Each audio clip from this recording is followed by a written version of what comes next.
Hey everybody, happy Tuesday. Today is January 12th. I'm Charlene O'Hanlon in for Alan Schimmel. Welcome to another episode of TechStrong TV.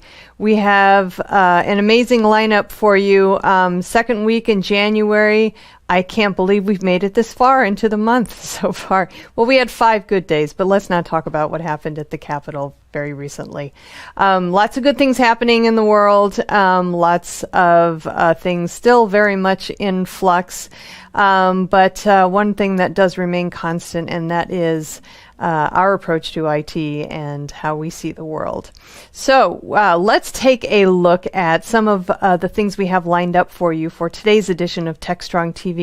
First up, Alan Schimmel has an interview with Philippe Ensarguel from Orange Business Services and Steve George from Weaveworks.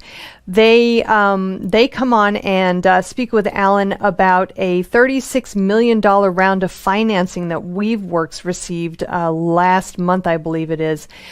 They're working to bring GitOps and Cloud Native to market. And Orange Business Services is one of many telecom services providers who have invested in that round of funding. So they talk about what that means for Weaveworks, what that means for the telecom space, and GitOps in general. Then Alan has a conversation with Steve Tack of Dynatrace. They entered the AppSec space building on their observability platform, which provides a continuous runtime application self-protection capabilities, really very much important for the DevSecOps space. We're talking about pre-production and production, and their technology is optimized for Kubernetes architectures and DevSecOps. So Steve Tack talks to Alan about his technology, his company's technology, and really what it means for Cloud Native as well as DevSecOps. Then we have a DevOps Unbound episode, a new one. Testing is not a monolith. Again, we've got Alan driving that particular discussion. Talks with Christine Fisher from NAIC, as well as Leonardo Melendez from Qualitest, and Ken Pugh along with Mitch Ashley. Great conversation talking about all things DevOps Unbound, so definitely check out that one. In our Something Old segment for today, we have not a panel discussion, but a discussion between Wayne Areola and Orly Peck, and they talk about the Cloud Native platform. This was from the recent Kubernetes Virtual Summit that we held. The two of them discuss what a Cloud Data platform is and what it does for DevOps and speed. As we all know what a Cloud Data platform is, it really offers organizations unprecedented control over their data layer and can make the orchestration of mission-critical applications feasible with Kubernetes. So Orly and Wayne kind of sussed out that topic more, providing really deeper insights into how a cloud data platform can help organizations. So definitely a conversation worth checking out. After Wayne and Orly do their thing, then I come back and I will have the news headlines for you, after which I have a conversation with Annabelle Abarca, sorry about that, from Wiseline. And we have a discussion around strategies for avoiding silos by adopting infrastructure as code. Definitely a conversation worth checking out if your organization is kind of considering infrastructure as code. Annabelle offers up some really, really fascinating insights into infrastructure as code and how that can actually foster a culture of continuous learning and ownership in the DevOps process. After that, do webinars preview, as I always do for each episode. And then we have our regular installment of the Analyst Corner. Mitch Ashley comes on. He speaks with Ron Benetton, who is the GM of Imperva Data Security. They talk about privacy, compliance, managing data risk in data lake environments in 2021. Lots of great discussions around security and data in operations and managing data and data risk. So definitely one worth checking out. Then Mitch has a conversation with Jill Britton, who is a director of compliance, and Stuart Foster, who is a product manager at Perforce. They join Mitch to discuss how to improve application security by making security a fundamental component of the software creation process. Obviously, we're talking about security, we're talking about application development. The two should really be going hand in hand. So definitely check out this conversation. And then we wrap things up with an interview that Mike Vizard does with Bugsnag CEO James Smith. They have a very spirited discussion about why there is no margin for error when it comes to application security. Enough said about that conversation. All right, lots and lots on today's show, and I'm excited about every single one of them. So hope you are able to join us for the whole thing, but stick around. We'll be right back after this commercial.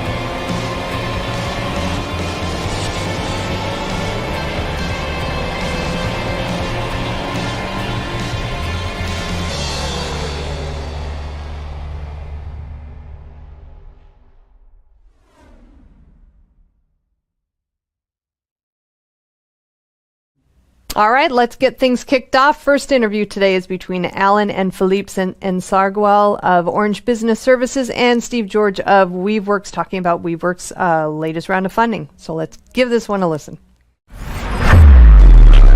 This is Digital Anarchist. Hey everyone, thanks for joining us on another segment here for TechStrong TV. Breaking some big news this morning involving one of the hot companies in the DevOps, CI/CD, Git space. Let me introduce you first to our guest and we'll jump right into it. First of all, from Orange Business Services, we have Philippe Sarguel. And if I mispronounce Philippe, I apologize. But why don't you say it correctly so our audience at least hears it one time? So my name is Philippe Sarguel. I think I did a good job then, man. I'm proud of myself. Joining Philippe and I, thank you. Joining Philippe and I is Steve George. Steve is the COO of Weaveworks. Steve, welcome. Thanks very much. Much easier name to deal with. Two first names. Well, it is. It is. You know, one thing in the tech world is there's certainly no lack of a diversity of names. You know, we got to, I take it as a personal challenge to do my best with them. But anyway, of course, Steve, Weaveworks is famous or well known in our, niches as the company really who kind of pioneered the whole GitOps movement, which is really now accelerated. But more than that, right? Cornelia Davis and the team at Weaveworks has been doing a bang-up job for a number of years. And we're here today to talk about an announcement that came out this morning, significant new investment in Weaveworks.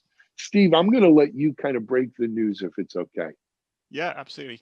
So thanks very much. Yeah, we've been working in the GitOps space for quite a while and helping to work on the management problem of cloud native.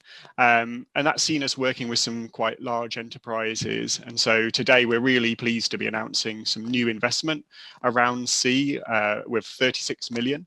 And that's been led by a number of key investors. So AWS, Deutsche Telekom, Ericsson, Orange, and Sono IM.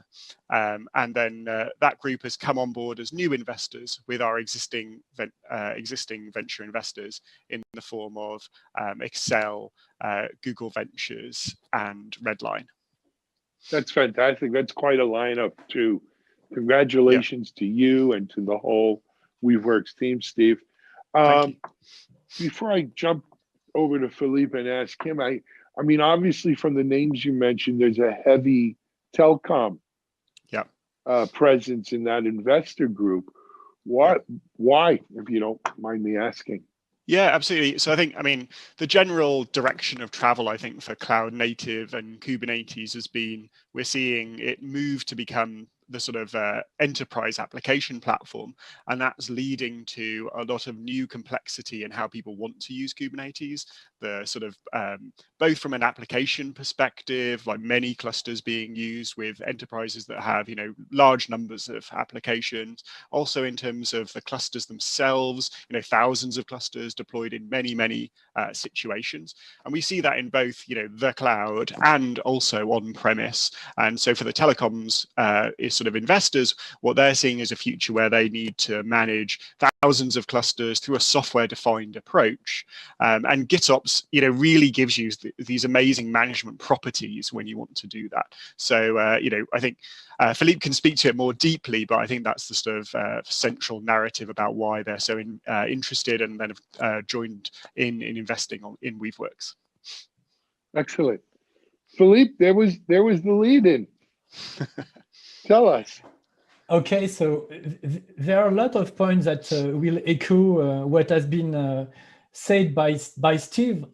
Basically, for us, we think that we are clearly at a momentum where technology has never played so much important role from business perspective or worldwide location. And we are really excited around innovation and business agility, opportunities enabled by cloud native GitOps, and what a company like Weaveworks can bring to a company like us, but also for every transforming business we may support. And there are a lot of important points raised by Steve that was to deep dive. The first point is that we are absolutely convinced that cloud native for us, it's not an evolution, it's a revolution. It's the depth is broader, and we are basically managing our DNA for the coming 15 years. It's a game changer for telco, for network, as well as for digital. And for a company like Orange, who have assets, I would say, into the end user consumer market, as well as on the B2B market, we have to cover the full spectrum. And because cloud native will be the de facto, I would say, cloud operating system, we have to answer to the infrastructure complexity challenges raised by Steve. It's true for us, but it's true also for all the customer we are supporting on the B2B market.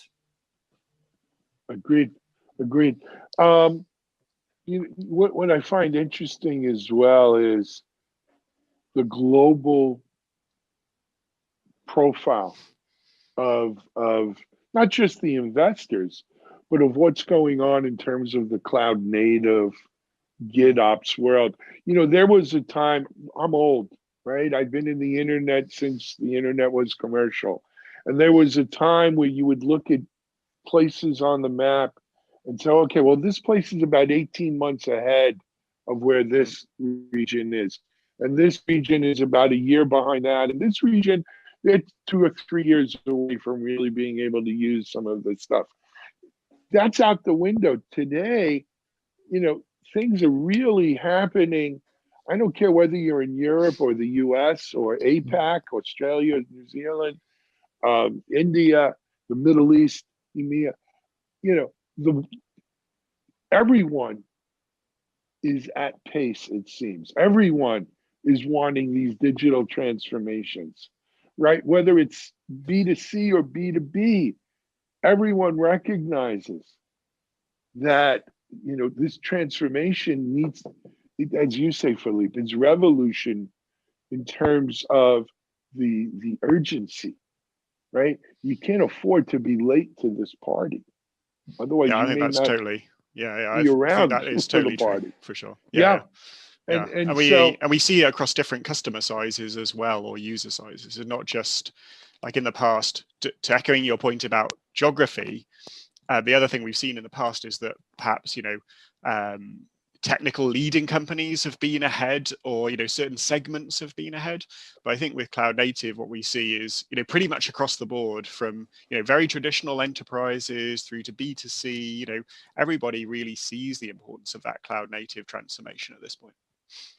And Alan, if I may, perhaps just a comment on the last thought about from Steve.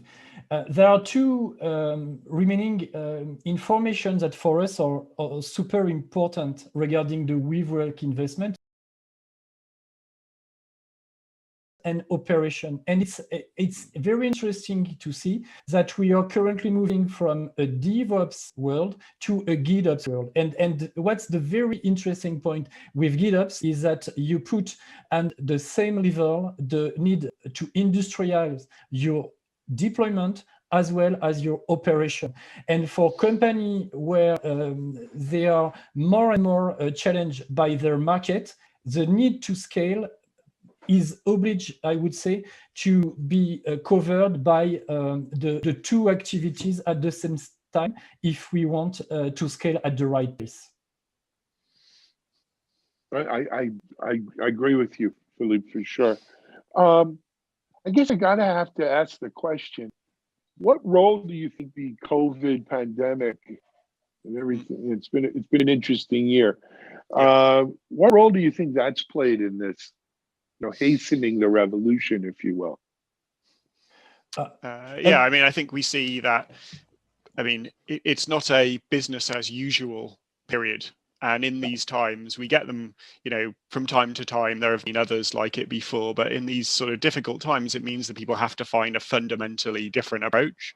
So there's not as much room for incrementalism, and that can be very, very challenging. But it has accelerated cloud native, and it's accelerated new ways of working and new ways of thinking about the problem. That's not to underplay, the sort of difficult human challenges that we're seeing for whole industries at this point in time. But it also is an opportunity for cloud native to demonstrate its capabilities across the board, because people are working. Even if they are, not using traditional cloud infrastructure, they're now increasingly using a cloud-like approach. So that is continuing to drive that transformation, I would say. Philippe? Yes, I think that on the COVID-19 side, what we observe is that it has been a super accelerator. And basically, what we observe is that resiliency make company take cutting edge decision that they would never taken before. And that's why we need to scale fast, scale safe, scale, I would say, with a lot of consistency and coherency. And that's why an approach like GitOps and a coherent tool set can help company all those topics. Agreed. God willing, COVID, of course, doesn't stay around as pandemic forever, right? Let's hope by a year from now, it's in the rearview mirror. Yeah. Vaccines are out and available, and people are not able to get on with their life. Do you think we'll still see this rapid? Time only, in physics, time only goes one way. You can't run time backwards. Time goes forward. Technology too, right? You don't see technology going backwards very often, never. But it doesn't necessarily have to go as fast. So do you think how do we sustain this pace? Or should we sustain this pace? Is there a point where we should kind of gather in the wagons and take stock of where we are, let best practices evolve? Or do we just keep going forward as fast as we can? Well, I think what's important for us at Weaveworks around GitOps is that we see it as being an operating model for cloud native. And I think the reason why that's important is because we want to come through on the promise of cloud native. And the promise of cloud native fundamentally is that we can do more through automation, and we can do that reliably. So we want to deliver a better, more productive, more agile, more reliable application development and application operations experience. So there is a tension there to the fact that, people need to develop the, for want of a better word, the muscle, the capability to be able to do the right things. And we've all been in the industry long enough to know that sometimes the industry over promises and under delivers. So I think what's really important for GitOps and important for us as Weaveworks is that, we're putting the maximum energy that we can into making sure we understand the challenges of digital transformation. So if you're just starting down cloud native, then we want GitOps to help you. If you are running many applications, we want GitOps to be able to help you. And if you're running many clusters on a global scale, across multiple different cloud backends, then we want GitOps to be able to help you as well. So I think it's important that we come through on that promise, and it's not just another technology bubble. And so far, I think I hope that Weaveworks and the cloud native community, I think, has done a really good job on making sure that we keep to that promise. Philippe, what do you think? Yes, I perfectly agree with you, Steve. And basically, I think that we all remember the pendulum movement. We have the mainframe client server, the cloud computing, and the edge computing. We are, I would say, something between cloud computing and edge computing. We have to manage in a same manner with the same global orchestration tooling from central cloud up to edge node. Node can be in the network, node can be at customer side. And what we absolutely must tackle and manage is the underlying complexity with a high level of coherency and consistency. And one more time, it's why Orange Ventures for Orange has decided to invest it into Weaveworks, because we are absolutely excited by the potential of what can bring Weaveworks on these topics. Excellent. Philippe, I have a question for you.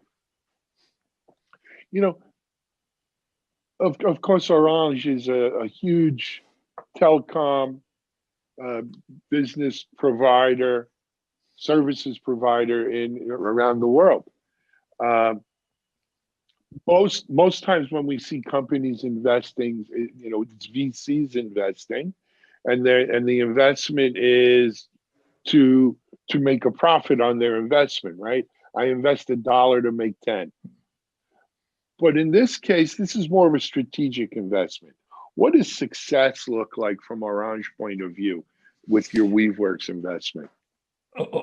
It's a very good question, Alan. So basically, we have in front of us challenge in terms of modernization on telco, on network, as well as on digital.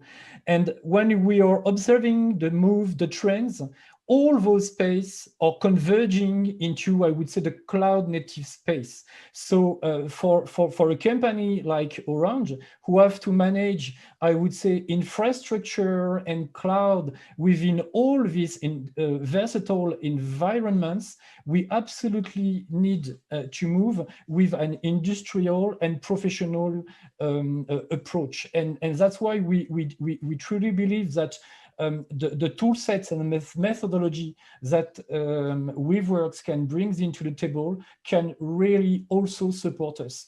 It's true for our own transformation, but it's also super important to never forget that we also support the B2B market of our customer, and I would say worldwide.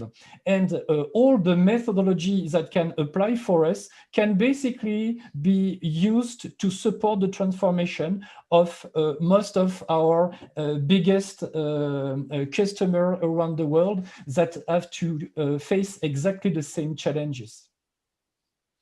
Fair enough. Good. Guys, I told you that time goes incredibly quickly. We're way over time, but I wanted to make sure we got that last point in. Perfect. Steve, again, congratulations to you and Thanks so all of much. the Weaveworks team. To really, I mean, beyond the magnitude of the amount of money, the lineup of investors here is truly impressive. But it's also impressive with what Weaveworks has done, right? I'm a fan, obviously. Philippe, I think you guys made a good investment here, if I say so myself. But we'd love to hear more about what Orange does over the months ahead. Please come back and visit with us. Okay. But for now, we're going to call it a wrap. Weaveworks announced $36 million in new investments. Here on TechStrong TV, this is Alan Schimmel. We'll be right back with our next guest.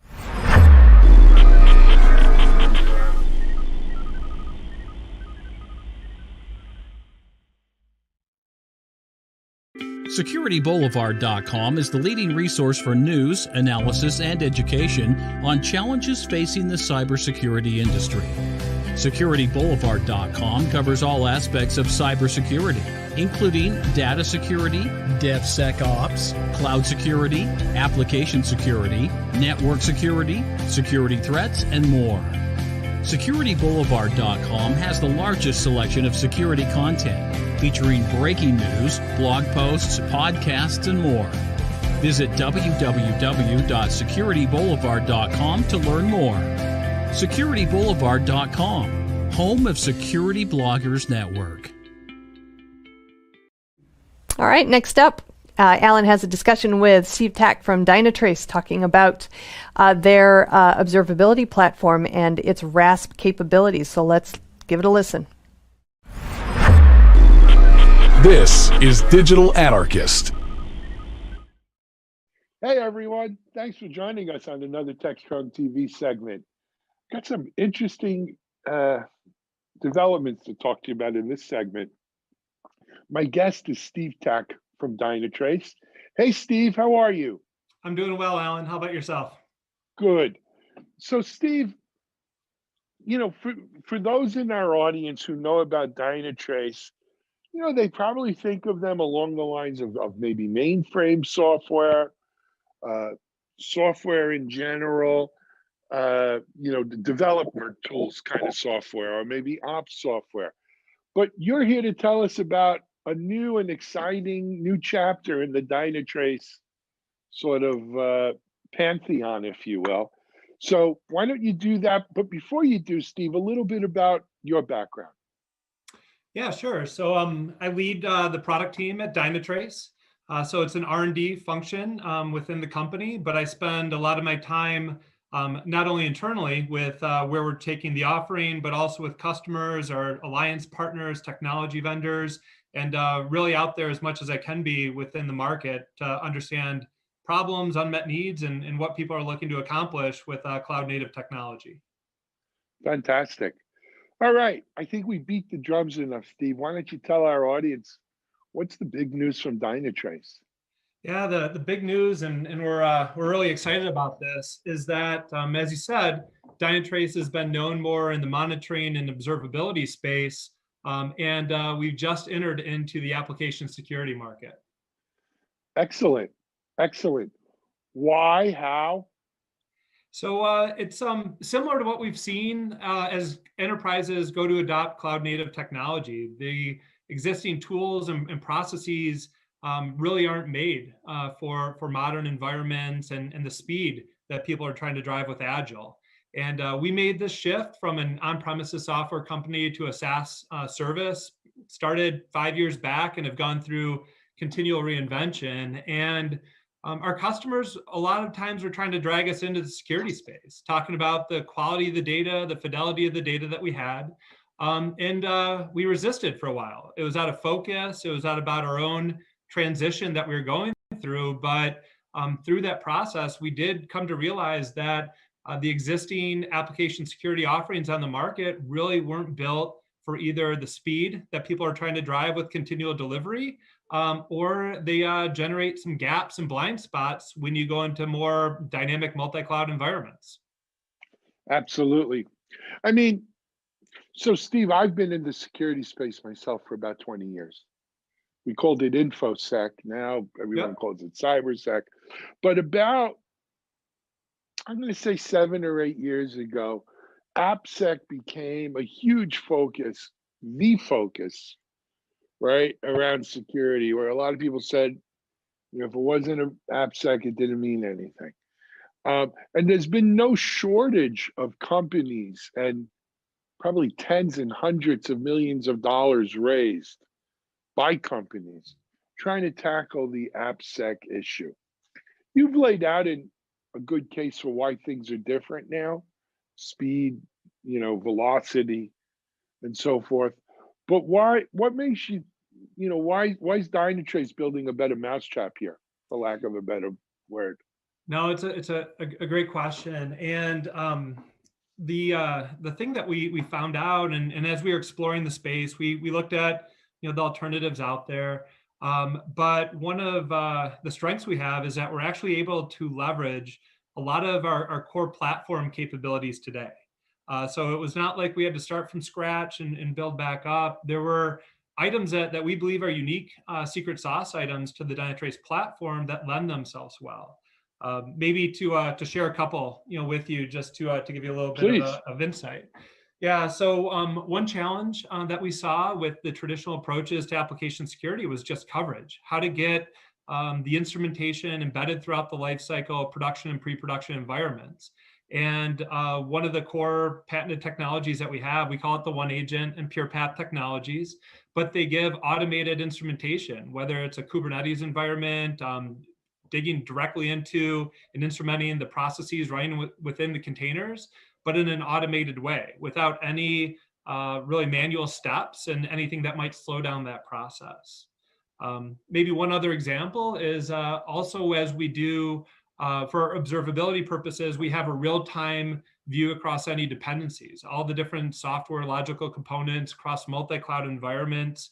And we saw that this use that we applied for problem root cause analysis, enriching CMDBs and others on the observability side was really what organizations needed for a real-time precise impact analysis to understand if a distributed transaction was exposed to the internet, if it had access to crown jewel data, things of that nature. So in summary, there are just many items that we've already invested in that are proven out at enterprise scale that we're able to apply and repurpose within an application security use case. Excellent. Steve, our audience is probably a very unique mix that's kind of perfect for you in that, one large part of our audience is the DevOps audience. DevOps folks, and all that entails, including DevSecOps. And then, another part of our audience is the cyber audience. Well, again, with a heavy emphasis on AppSec and DevSecOps. So they're pretty savvy, they're pretty knowledgeable. Talk to us specifically. We've become conditioned with AppSec stuff where you have static code analysis, dynamic code analysis, IAST, and I forget what that stands for right now, but IAST analysis, web application firewalls, another aspect of AppSec, though, kind of post-deployment. Sure. Where does the Dynatrace, new portfolio here, where's that new product? Where does it fit in there? Yeah. So maybe I can take a swing at that from talking about what we saw in our own process, what we've done with existing customers in their production environments. One of the compelling pains that we found was that they didn't have great insight into what was running in production environments. And it wasn't that their pre-production scanning, whether it be SCA or the static analysis or other areas, aren't needed, aren't sufficient, but there's just such a fast pace of change in terms of not only managing all the different pipelines that they have in pre-production, but what happens when you have a rollback, something is, you don't catch it as you push it back forward into production again, or new attack vectors that are introduced post that scan. So that was kind of what we saw from a really traditional approach to scanning software in pre-production environments. They just weren't able to catch everything that was in a production world. And so then when we looked at the production side, we'd look at things such as, yeah, there used to be ways that you could get at it from the network, but with modern encryption, perfect forward secrecy, there's just no way to really look at it from that view. And then I go back once again to the point of people try to go at it from an application standpoint. We had a kind of a first generation of RASP products, but customers were not confident in their ability to run agent instrumentation at speed and at scale, which once again plays back to one of those secret sauce items that Dynatrace has. And so when we look at that market landscape, we do want to be providing value across the life cycle. Of course, if we can help catch problems before they enter into production, all the better. But that blind spot was the inability to really understand what vulnerabilities were potentially in their production environments and be able to catch those on a real-time basis. And so that's where we see the offering kind of fitting within the overall landscape. And definitely DevSecOps is where we see this world heading. Our traditional audience was DevOps. We're still within kind of that same team and ecosystem, but it is a new stakeholder for the Dynatrace audience.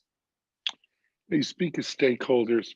One of the interesting things I've seen, Steve, in the DevSecOps space is that traditional security companies coming into DevSecOps, shift left, all this stuff, are recognizing that it may be the security stakeholders, the security team whose budget this comes out of, or who has to sign off an approval.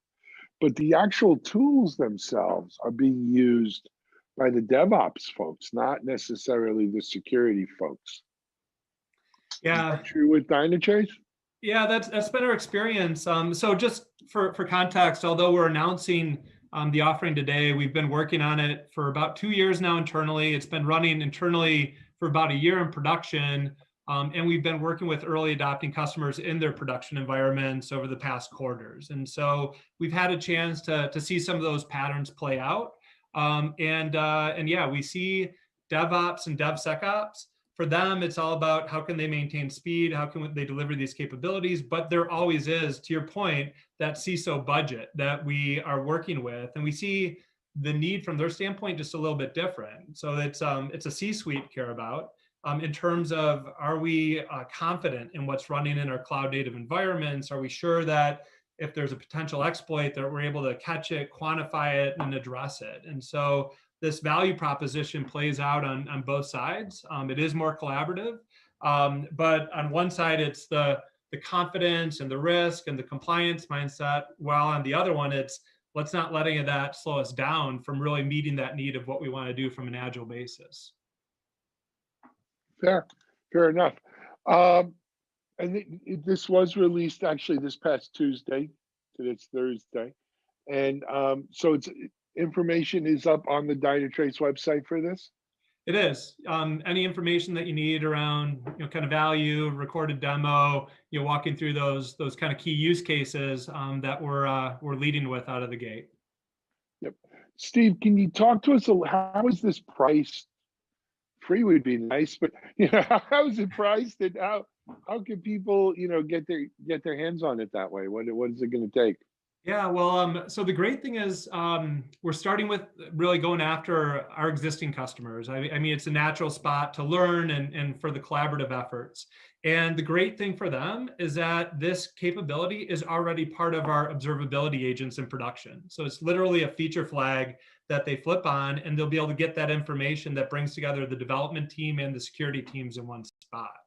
Now, from a pricing and packaging standpoint, a while back, we went with a very simple, transparent mode where we tie to application workload pricing. So similar that you'd get out of a public cloud provider or on-premises OpenShift or something along those lines.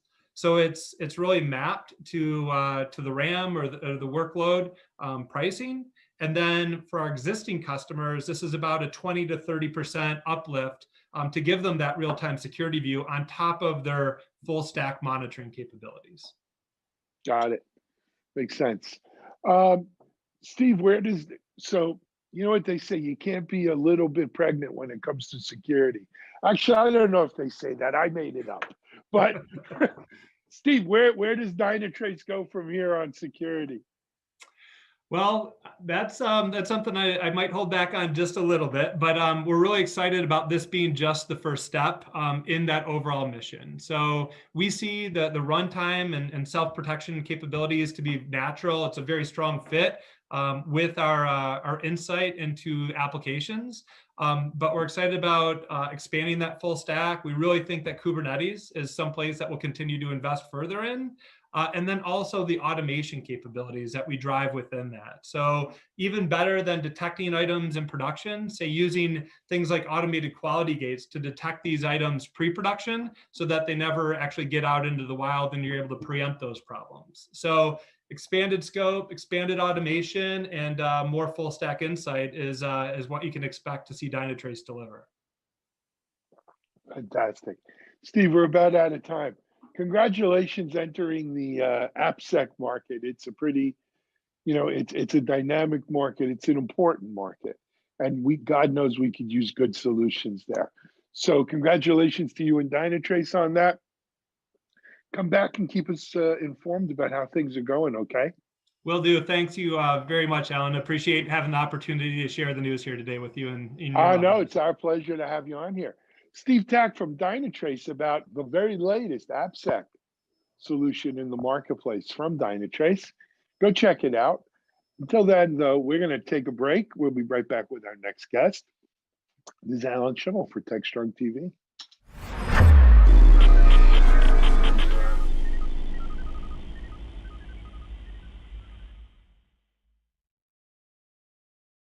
ContainerJournal.com is the leading online destination for centralized computing-related content.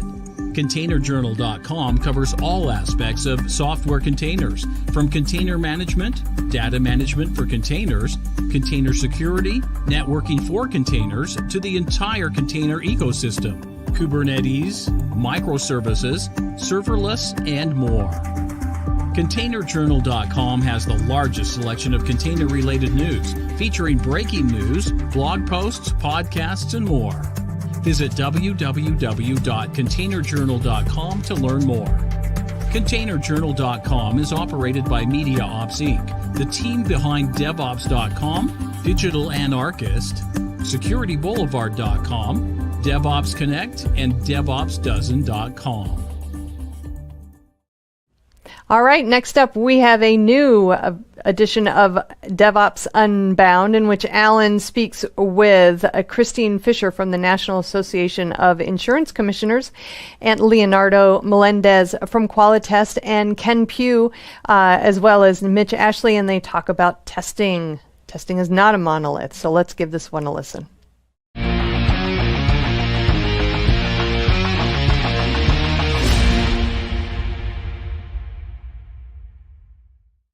Hey everyone, thanks for joining us on another edition of DevOps Unbound. We have a really great DevOps Unbound topic to explore today, and that is, that testing is not a monolith. We a lot of people, especially people who aren't familiar with testing, just say testing, QA, testing, and we think of, oh, it's a test. And, and we know there's different kinds of tests, but do we really know all the different kinds of tests that would need to be done, as we're developing and deploying and managing and monitoring software and applications and so forth? I don't think so. I think really, we could cater this show to those of you out there who do know, but I think today we want to talk a little bit to those who don't know as well, and let's try to get you educated on what some of the various aspects of testing are that you may not be familiar with. They're important nevertheless, and how they influence what you see in the apps you use and what we may see going forward. We've got a great panel to introduce you to today. I'm going to allow them each to introduce themselves. Let me first start off with Leandro Melendez. I can't say it with that Spanish roll of the tongue that you can, Leandro. I apologize. And Leandro's known in the industry as well as a name, but I don't want to steal his thunder. Leandro, introduce yourself. Thank you very much. And don't worry, you made a great pronunciation of my name, way better than what I'm used to. So that was pretty good. Okay. Yeah, repeating, I'm Leandro Melendez, a performance test manager from Qualitas Group, and as well known in the internets as Señor Performo, as you will said, Performo, strong R's. And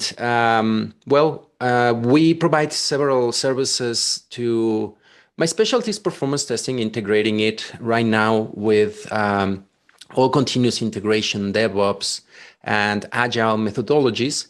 But as well, and you mentioned it very well earlier, it starts to permeate in other areas of testing when you start to do it holistically and at a large scale, and thinking on all of the steps on the SDLC. So we will talk a little bit more about it. Last thing about me, as I said, Señor Performo. In the internets, I have a YouTube channel. I try to help educate people on especially performance testing, but anything that comes testing and methodologies, agile, DevOps, and all that. I'm very happy to help provide information, and as well as here, whoever gives a chance to speak and share the knowledge, I'm very happy to. We're honored to have you here, Leandro. Thank you. Next, we're going to introduce Ken Pugh. Ken Ken, you introduce yourself. Go ahead. I'm sorry. That's okay. Hi, I'm Ken Pugh.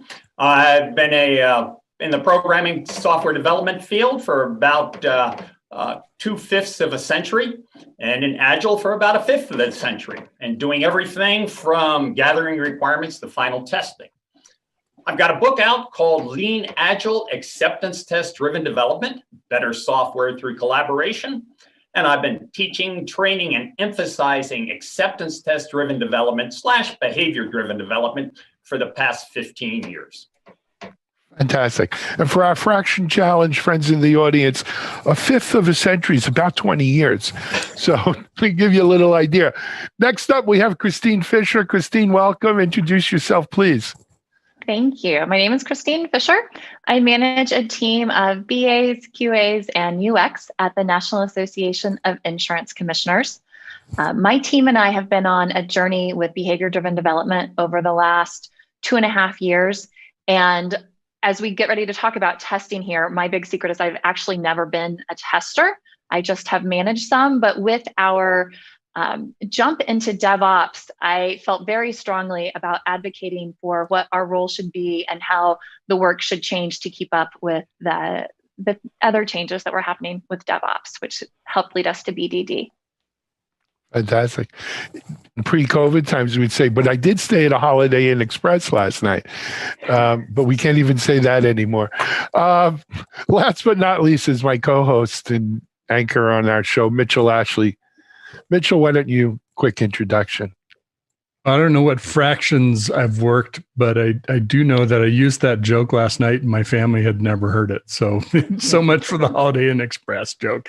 But no, I'm an old software person, started in software, and have done lots of things around both cloud as well as I've also been on the vendor side. So in network security, and SaaS services. So testing people are some of the most unique and, in my world, beloved people, because those are the folks I really look to say, how are we doing? Where are we? And I think even more so in the DevOps time. So I'm excited to explore this with you all. So thanks for joining us. Fantastic. So first of all, let's assume that our whole audiences aren't test experts. They're more DevOps generalists. There's a good spattering of cybersecurity folks, cloud native, infrastructure ops, and we're throwing out some ADD, behavior driven, BDD, that they may not be familiar with. So why don't we do a quick, kind of definition. And we're going to ask the non-tester, if you will, Christine, if you wouldn't mind leading off with, what are these references we've made to these types of testing? Sure. So when we're talking about behavior-driven development, we're talking about understanding the behavior of the end user and understanding what the workflows are, why they are trying to accomplish that task, and working on testing, understanding the requirements, testing those requirements in that way, not just writing a requirement, developing a requirement, testing a requirement without any true understanding of what the person who's going to use the software on the end does. And when I talk about not being a tester, more on the functional side with requirements as a BA, things like that, that was always the interesting part to me. And then sometimes we would test something and it would be tested correctly, but we still miss the mark. And so having the whole team understand what the end user wants to do, putting it into common language, that's really important for behavior-driven development. Agreed. Ken, do you want to add anything? Yeah, so one of the big things in behavior-driven development or acceptance test-driven development is having the triad, and Christine sort of made a reference to it. The customer, developer, and tester get together prior to implementation, create the scenarios become the tests, and the developers are given those tests to run against their code. And those tests are the agreed upon shared understanding of how the system should work. Got it. Senor Performo, is that correct? Yeah? See? Very well said. Yeah. Senor Performo, how does, acceptance-driven, behavior-driven development figure into your performance testing kind of regimen, if you will? Well, as I mentioned earlier, this type of concepts permeate in all the testing practices, if I could say. And very well, as it was said, here I like to call it the three amigos, that you put them together, and even before you start rolling anything, drafting anything, you get the requirements well together with what you are going to be testing and what has to be marked as passed before you even, or a developer can mark a task as completed. And I might have said it wrong, a developer, because in general, you're supposed to be a team and everyone is responsible for each element. And this comes together with performance metrics, where in general, most of the people, when they think about performance, their mind go right away to load tests, when I have to put hundreds of users to slam a system, where if you see it from the beginning, as well as some of these requirements, when you generate them, that, I don't know, give an example, that the text field has to just allow a certain given of characters, or be this color rounded, little definitions like that. It should have included performance metrics as well inside of it, so that when you are generating any piece of software or functionality, it's measured there and then. I have to say it's an issue that I found often in the old waterfall days. I would arrive to do a load test after 6 months of development and start to automate some things that I'm like, hey, everybody, this is visibly slow.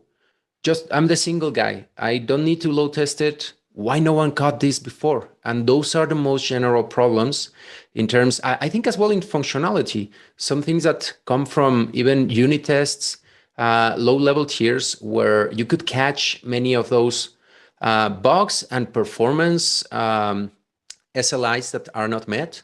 And that's how it integrates a lot with performance. I always preach that you need to start to think about it as early as possible. And as Christine mentioned, getting the people together, what are the goals, what is the user gonna require, and what are the tasks? Because not everything should respond super fast, not everything should or can have a good response. I mean, we all wish that monthly billing period can be closed in 3 seconds, but that's just for a response time from a click. So we need to filter that out depending on what is the user needing, willing to endure, to call it in a way, and put it together. And this permeates as well. It's some sort of functionality like, yeah, I need this to respond in this period of time for me to be comfortable using it, for it to be useful, functional. Comments, thoughts from the team? So as you were mentioning that, I don't know if you're familiar with healthcare.gov. I think. Oh, yeah. I think they should have had a few performance tests done well before they released it.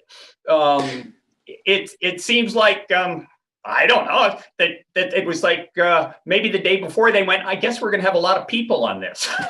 Yeah, and I think. And to paint and explain what I was saying, with the single element that doesn't perform well, that doesn't work well, even from the initial tier, they should have created these requirements saying, like, I don't know, when I log in and enroll healthcare, start the process, when I click this, it should respond this fast. It should not do, I don't know, these many full table scans, connections to the database, things that you can go way low level in the IT tier, and others than it's just like, yeah, the user should not wait more than 5 seconds on that click. Single user, one person.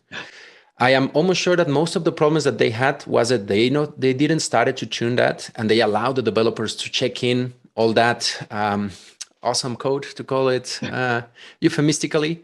And that's when you start to scale up problematic things, is when everything derails. And yeah, healthcare.gov, aside of not doing good load testing, they had multiple issues at the single piece level. And that's where it is, push it left, start to think at a unit level, single item, requirements. When you have the three amigos together talking about these things, take everything into account, and don't let your little post-its to be marked as done and move to the next area of your board without covering some of those basic requirements, which most of people doesn't think about or include them, or whenever, and this is a little BDD or TDD, when the developer is working on it, should have in mind all those requirements, functional, performance, security.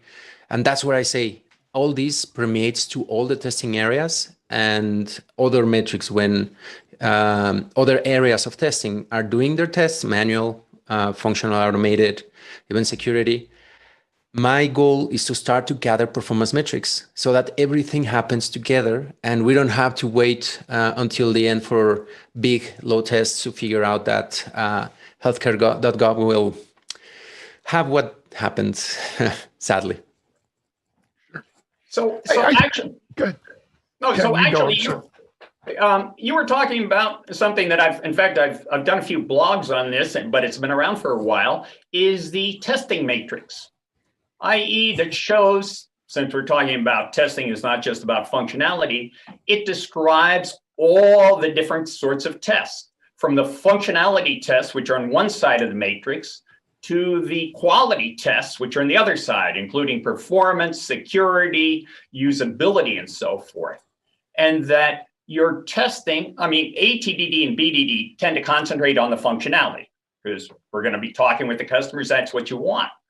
But you ought to have all those other tests, the performance tests, as you're mentioning, already established ahead of time. 100,000 users, how fast should it be, and so forth.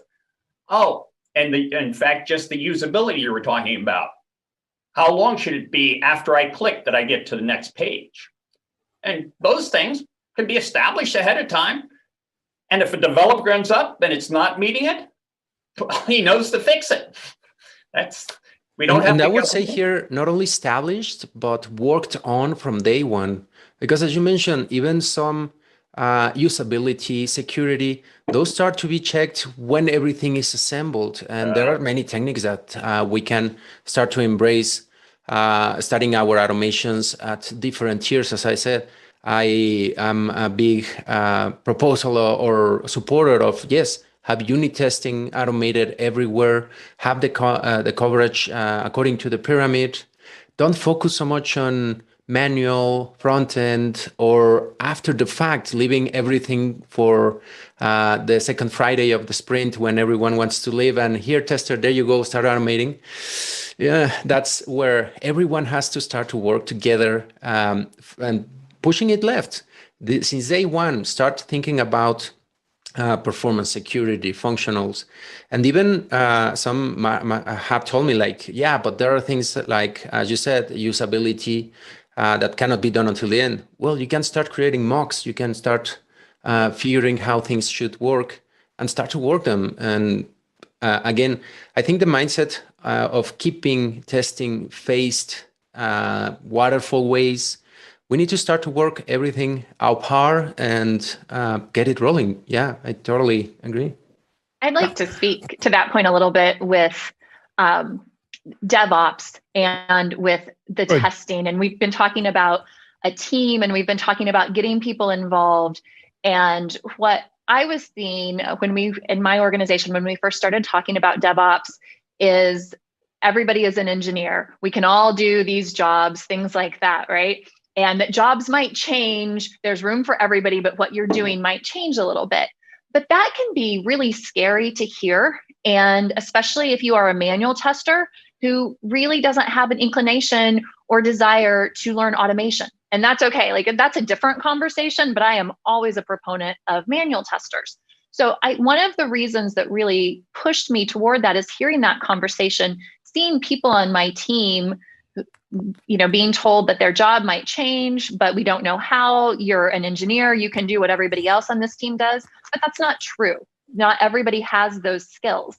And so making sure that the team is involved, and when you can have these conversations, BDD, all of these things that we're talking about now, right, are getting the testers involved in the conversation earlier. And that makes them part of the team. And we have taken our BAs, we've taken manual QA, we've taken our automation QA, we get them all involved in that conversation. We make sure the developers know where they are in the process. We make sure the developers are adding to the conversation and part of that process.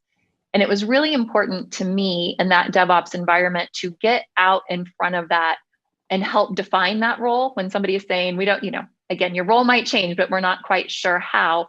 I wanted to help my team define that and put us in a good position. So we weren't just sitting there to have, God forbid, a developer come down a few years later and tell us, now you do it like this. We wanted to put ourselves into that position, and having those conversations, I think, is such an important part of that, and changes some of that dialogue a little bit about, we can all do the job. We can't, but we all have important jobs to do to make it work.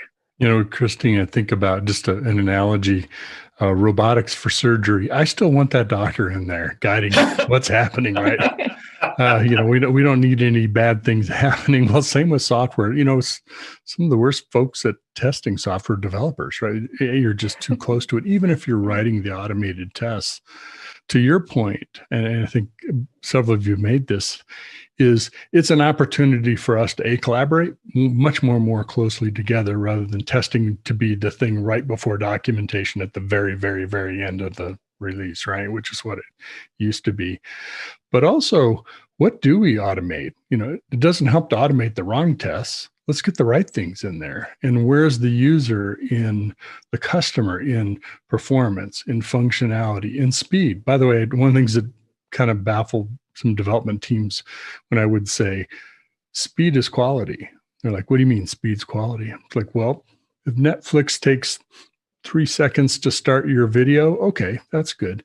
If it's pausing for 3 seconds every 5 minutes, that's bad, right? So speed makes a difference in terms of the perception of the experience. So it is a really kind of a harmonious effort where we have to bring all of that together. And on that you mentioned, I'm going to play a little bit devil's advocate towards and against at the same time, manual, where some forums that I participate here in Mexico talk about that a lot. Like, hey, too much automation. Are we manual testers going to be out of a job? And the machines will replace us, and all those paranoid ways of speaking. And I generally explain to them with analogies. I like a lot to use analogies. In New York City, before there were any automobiles, cars, there were lots of horses, and horses produce a lot of stuff that was dropped on the streets.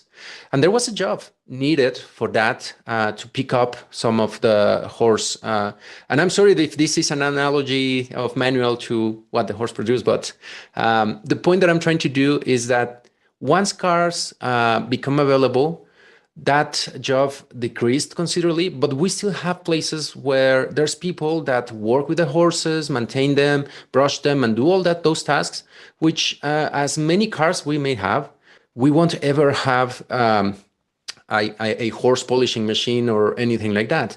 There are things that truly a human being is the only person that can do it really well. Manual testers are very good for those tasks. I think on the other hand, there are too many things that are tried to be done with manual testing. I have seen in many organizations that there are tasks and tests that could be pushed left, that could be started to be done before, automated programmatically, and leave whatever is truly necessary, and where the manual testers are going to be the rock stars and the only ways to do it, allow them to.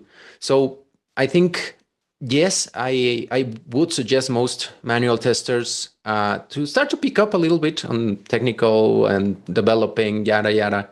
I think in the modern days and upcoming times, everyone should know some sort of development and should be on schools. And we're moving into a technological world at a pace that whoever doesn't pick it up might be a bit handicapped. But on the other hand, the skills of a good manual tester, when you have that clinical eye to say, hey, I see there, or you don't even have to touch the application and say, most probably it accepts fields that it shouldn't on that field. And most of the times they are right. And you need that input. So on both sides, they won't be replaced, but they should get used to use the tools as they are. Technology is not here to replace them, but to empower them, and they should be able to use it. I think. Skills can be enhanced, absolutely. And I agree with what you say. Nobody wants another meeting on their schedule, but on my team, we have added what we call a test strategy meeting. And we get the BA and the manual and the automation QAs in a room, and we talk about each of our stories. And should we automate it? What are we looking for manually? And they took that further than when we first started, and they came up with a scoring guide to say, what is our level of effort with this? What's the repeatability for the user? Those types of things. And they've realized that those conversations are so important. And you're exactly right. The manual testers aren't doing the same job, but now that we're able to really give them the time to pull those skills out, the critical thinking, and what you were mentioning, looking at this field, we are getting so much more quality from our tests and from both sides. And it's really been a fantastic change. Yeah, that's great. And optimizing and in a way, calling it where you get the best bang for your buck, where to use those efforts, how to use them, prioritizing, and even some things that, hey, this is not a big impact. If we get a defect here, we won't even pay attention to it manually or automate it. Or some others that this is critical. If we get a problem, it has to be done manually with 2 pair of human eyes, capable eyes to identify it. Or we can let the machine do it. I mean, there are balancing on testing, and I think falling into the cognition mental fallacy of it's called man with a hammer. Someone learns how to use a hammer well, and we'll see needles everywhere and try to hammer them. There are multiple other tools that we can use when it's needed, when it's more optimal. And I think it's as you say, prioritize, distribute, and make the best effort with each one of them. So just getting into that, one of the things in the matrix, and one thing I always suggest is that exploratory testing. You take your manual testers and turn them into exploratory testers, finding those things that the functionality tests are not going to cover. I always give an example for those who don't know exploratory testing of you're on the web, you're ordering an item. You press the submit button and the screen comes up and says, do not hit the back button. Do not refresh this page. And the exploratory tester goes, yeah, back forward, refresh. Maybe I'll get it for free. I don't know. There's no way of telling. We live for those moments. We get it. Yeah, don't make guys, any buttons red. They'll be pressed. Right. Sure. Yeah. But let me kind of take our conversation a little bit of a way here. You know, we're 25, 30 minutes in. We haven't spoken a lot about DevOps, which is interesting, right? Especially in light of our original conversation off camera. You know, when we talk about behavioral driven testing and ADD, you know, testing and performance testing, these testing disciplines all existed before DevOps, right? Ken, you're doing them for a fifth of a century or more, right? And you know, that certainly predates what we call DevOps. And I was here when I started DevOps.com back in 2013, 14. There were a lot of testers who were running around like, you know, henny penny, the sky is falling, that they were going to be out of a job, they were going to be obsolete overnight. And of course, that hasn't happened. Christine, you said that DevOps was kind of a driving factor in why you took the baton here, why you took this position, why you feel it's important. I'd like to bring you back, our conversation a little bit, to DevOps. How has DevOps changed BDD, ADD, right? Automation, absolutely, right? But automation is not necessarily DevOps, right? We automate it. We've mentioned a little shift left, you know, pushing it further, not pushing it further on the developer's shoulders, because as Ken, you said, we don't need, you know, meet the new boss, same as the old boss, right? We don't need that. But how can we be more efficient, better at testing? Is it just a matter of automation, or is there something else there? Christine, I'm going to ask you first because it's something that I think is near and dear to your mission. Sure. And I think for me, really, it is the conversations. How long has QA sat outside of the development organization, right? I mean, we can bring them in if we talk about Agile and Scrum and things like that. Even again, before DevOps, we can have a tester embedded in that team, but we still have lots of organizations that don't do that. Realizing that quality, not testing, that quality is the responsibility of the entire team, and that everybody needs to contribute to that conversation.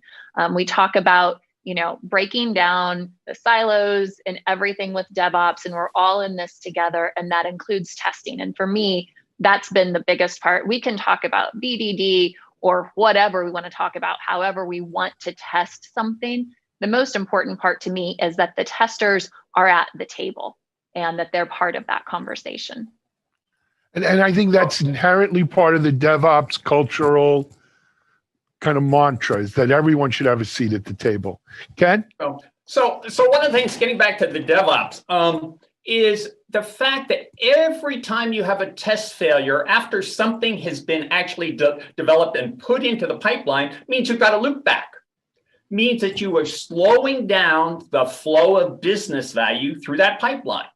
So the reason we want to create all these tests first is so that we pass them, and when it goes into deployment or staging, wherever you put it, that you don't get a test failure.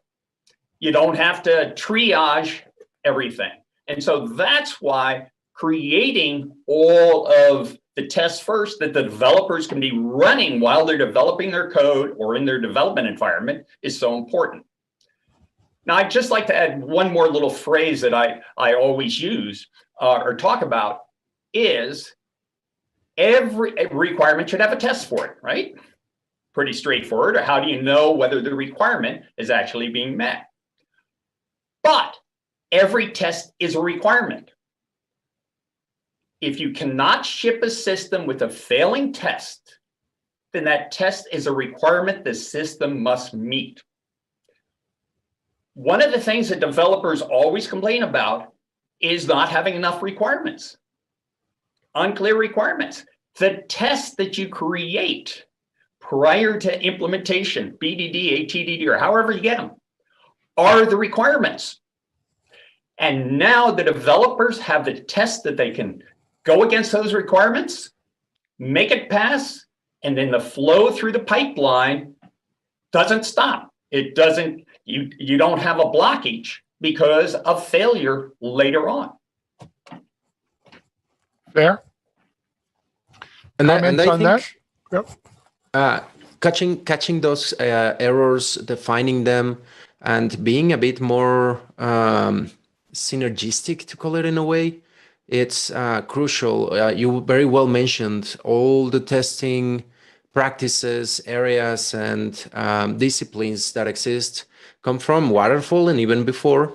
But I think a shift that was forced by DevOps, any agile methodology, continuous releases, forced us to think it in a different way. And I don't know if it was the chicken or the egg, where we started to see that we needed to throw down these silos, and as well that the communication channels and capabilities to observe what was happening. Because as a tester, 15 years ago, I remember you would just receive something finished, you had no idea, and somehow you had some peculiarly written requirements that you had to write tests for and to try to figure out, but everything was already packed up, backed up, ready to ship, and you were just trying to stop like a meteorite that was about to hit, and you were like, I don't even have control. I detect something, I send it before a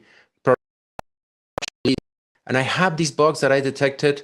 I'm sending them somewhere. Probably the developers were even gone. All those situations that we experienced before on any testing area, that now that everything is happening continuously fast, we have feedback, we have, we don't own only the development side, the testing side, the operation side, but we own all the loop, we're involved, and hopefully we have communication with each one of those areas. And I would say not communication, that the lines that divided us are blurry now. We are just multi-cap, T-shaped people that can jump into, hey, now this is the deal with development. On ops, I understand that this is happening. We have logs. We have different release methodologies. I think DevOps and the openness that is happening, as well as, from my perspective, performance, that I have some tools now that allow me to see into the code, to monitor it, telemetry, all these fun things that we can work with, have allowed us to evolve and to integrate, as it was very well said, from clear requirements, clearly knowing what is needed. If we detect something wherever, not only before releasing to production, but now it's in ops, there's a bug that was not caught and we catch it right away, we roll back or we release quickly a fix. Those things were forced, given those things, or I don't know if forced, again, I don't know if it's chicken and an egg situation, what came first. If now we have more the visibility and capabilities, we start to release more often and communicate development and operations. But all this synergy has to happen and is needed for us to truly embrace DevOps, have quality in it, and keep releasing often with quality. You know, Alan, I have a question I'd like to pose to the team about DevOps. You know, we don't do DevOps just for DevOps' sake, right? There's usually some drivers behind it. And you think about the conditions we're in today, economic conditions, changing markets, rebuilding, supply chains, contactless services. There's a great example. In days and a few weeks, businesses had to respond. Point being, one of the things businesses are looking for from their technology, from their software, is agility, the ability to respond quickly, experiment, go after opportunity, but defensive, whatever it might be. From a testing standpoint, how do you think that's changed how you respond and how you do the work that you do, knowing that there are situations you have to react fast, and how's that changed how you work? Any thoughts on that? Well, sorry, go on. I have played too much today. Well, let me just give an example of a current situation. There is one place that I was consulting with. Their manual testing effort took 5,000 hours to release a product. You're not going to be very agile If it takes you 5,000 hours, that's 50 testers working over a month. And I don't even know what they did if they found a defect, whether they restarted again. So the whole concept in being agile is you need, as we talked about, all the automation around everything. Because if I'm going to make a little change to something, I want to make sure I haven't broken anything else. So I need the automation that matches exactly what the requirements are, so that then I can run it through the pipeline. If I don't have the automation, I have to pause for 3 days for manual testing. I'm not going to get things out pretty quickly. And to build on to that point with BDD, you can see so clearly where you have a failure in your test. When I joined my current organization, they had just really started with automation and there wasn't a lot of direction there, which is fine. That is not any kind of a criticism. But those tests got so complicated and only the people who were writing the tests knew what was happening in them and where those failures were. And troubleshooting a failure could take just as long as troubleshooting the code. I mean, so taking something like BDD, we're going to build on the agility. We want to make it open to the team. The manual tester can find out where that failure was. The developer can find out where that failure was. And then we can very easily test the test to find out if it was a problem with the test or if it's a problem in the code, and then send it to the appropriate place to get it addressed. I think that piece has just been a huge improvement for what's been happening. And I want to add as well, from what you mentioned, what's changed from the old waterfall days to how we are working now with the new trends and everything. I think the first problem that I personally experienced, and I fought against this agile stuff that started to happen. Why don't you allow me to still do automated big ass load tests before a release? How am I going to be able to keep up with this if I have constant releases every 2 weeks? And here I think the biggest thing is a change of mindset, because many of us, and again, I said this myself, I was indoctrinated into how the waterfall days and silo phased release cycles happened. And I cannot even call it cycles. It was just like the big bang release and that was it and you're out. And you used to think that way. You had to do big cycles of automations that you could execute that took hundreds and hundreds of hours, people involved. And now you need to think about, how can I tackle this now that is supposed to happen so often, but a big change is that it's not so massive anymore. We are not doing a whole full release that we need to do multiple regressions here and there and everywhere to make sure. Now we can just like say, hey, this sprint, I'm just going to release this tiny little feature that we can just quickly test. Something breaks, something happens.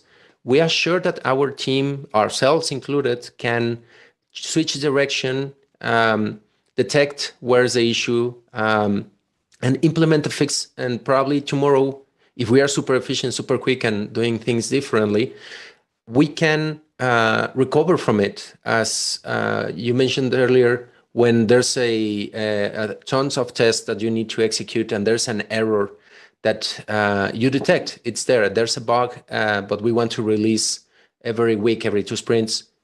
Sometimes even modern mindset could be, well, let it go to production. It's gonna pester us for a day or 2, but we know that we can quickly apply a fix, release it, let it pass. It will cause a tiny bit of problems, and even change the course, change the direction if you need it. Like, hey, that's a feature we don't need, we can take it off. So all that mindset changing on how you approach testing with this has to change. It's very different. And I work with lots of customers where I jump in and like, yeah, why are you still doing these things that are a decade, 2 decades old, where all this DevOps, continuous, Agile is already happening, and you're even trying to do Agile, but you have this big bang release, huge pieces of functionality that you want to push. that's not going to help you. And you need to be paying attention constantly and enable that you can recover. Your testing needs to be aimed at enabling that tiny functionality tests everywhere and just relevant to what you're doing. It's a complete switch of mind of what was testing before and what is today. Fascinating. Nice. Just that Good, idea Mitch, of I'm being sorry. able to release software quickly, right? Instead of 6 months or 12 months. That's mind-boggling shift right there. Sorry, Alan, you were taking. No, I'm back. actually saying, well, I think we're about out of time. I was going to ask us to, wrap up. I was going to wrap up, but you know what, Mitchell, I gave you the last word. That's great. Hey guys, as I said early on, the time does go really quick. We're out of time for this episode. I'd love to have you all back though. Maybe we can continue this conversation. I find it fascinating as someone who doesn't come from the testing world, right? That testing in its infinite variety has been so profoundly impacted by DevOps and Agile and these technologies. But rather than being left behind, it's been accelerated, right? Through automation and speed and quite frankly, more focus. In many ways, DevOps has been one of the best things that's ever happened to testing, right? And that's the thought I want to leave you with out there for DevOps Unbound. This is Alan Schimmel. We'll see you on our next show. We have a great roundtable coming up, by the way. Check DevOpsUnbound.com for all the latest. Thanks, everyone. Thank you to our panel. Mitchell, as always, thank you. Have a great day. Bye. Thank you. Gracias.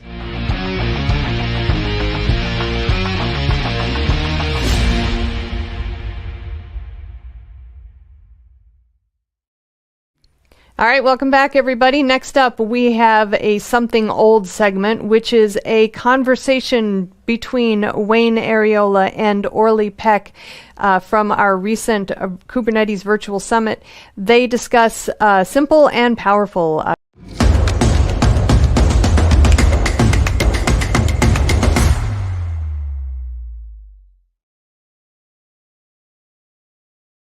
Hey, thank you for joining us.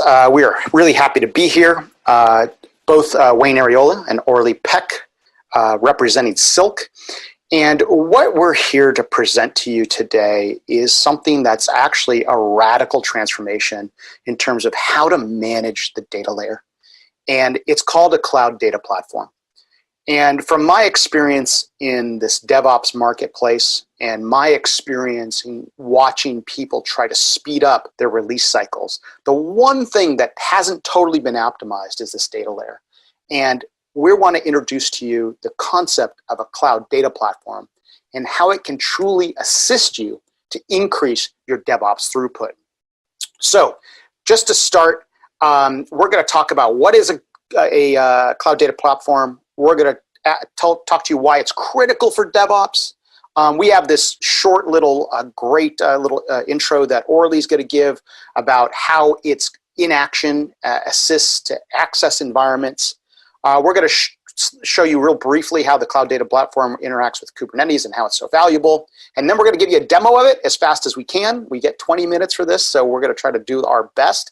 And then we want to offer you actually an extended white paper that gives you a further description of this. So if you guys are okay with the agenda, that's what we're going to go with today. And here are the two people who are speaking to you. First of all, my name is Wayne Areola. I'm an author of a couple books in this area, one on continuous testing, one on more or less the automation of testing within the context of DevOps.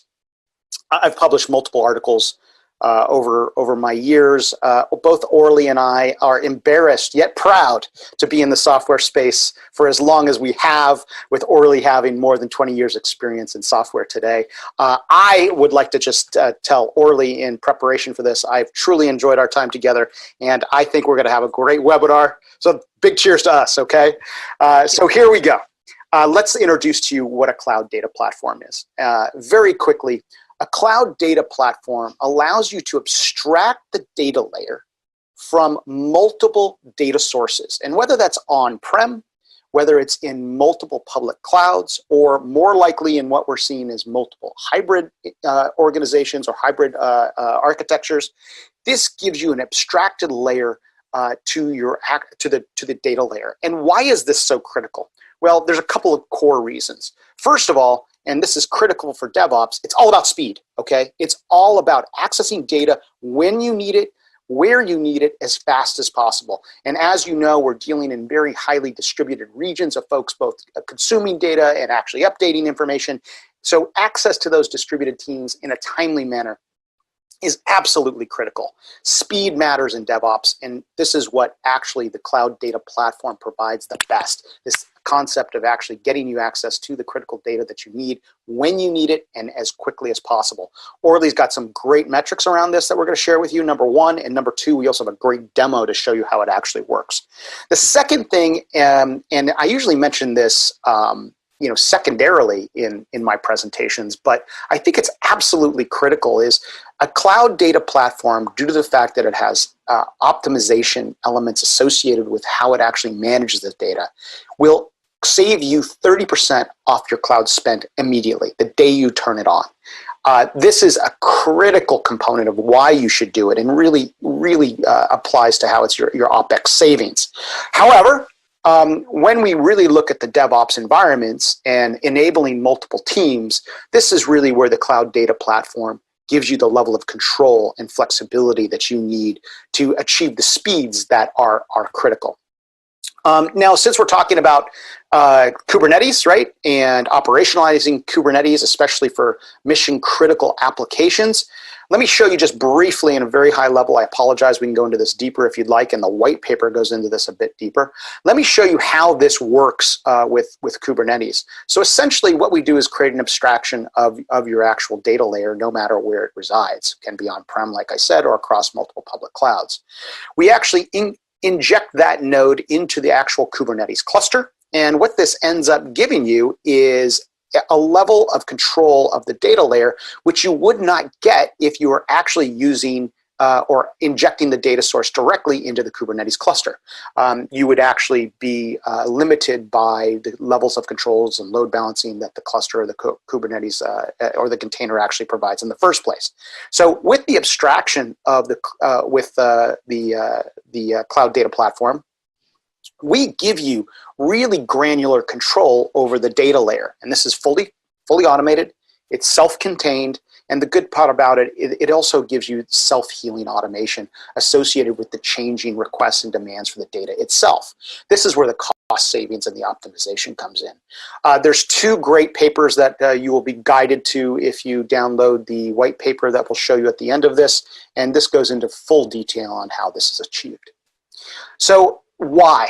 Why is a cloud data platform absolutely essential for DevOps?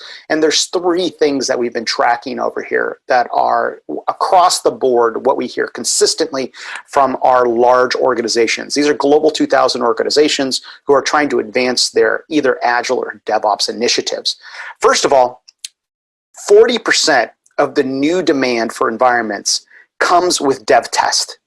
This means that teams that are initiating new sprints, teams that are actually trying to move down the pipeline are actually requesting new environments at a greater and greater increment, okay? And it's actually quite interesting here because the requests for environments are actually increase almost algorithmically as you layer in new teams or as teams actually build into more of an agile process. This is because different environments have different demands. Different demands need different parameters and different configs. The interesting thing about these environments when you look at dev test is that they're not highly utilized. They're utilized at peaks. So the ability to actually deploy and destroy that environment in order to A, optimize it, but B, also keep control over your resources in the cloud is critical, okay? The second thing is we were seeing really a 5x increase in requests for data access in the last 2 to 3 years. And why is this? Well, and not only because of the dev test demand that we've seen or we just talked about, but also because of BI and data analytics initiatives. We're seeing the request for clone data, the the request for data access in order to do special inquiries or basically automate those inquiries over time. But there's no need to spin things up and totally replicate and manage all those databases when you can do it with a cloud data platform. So the ability to actually manage this incremental demand for data access across your environments is critical.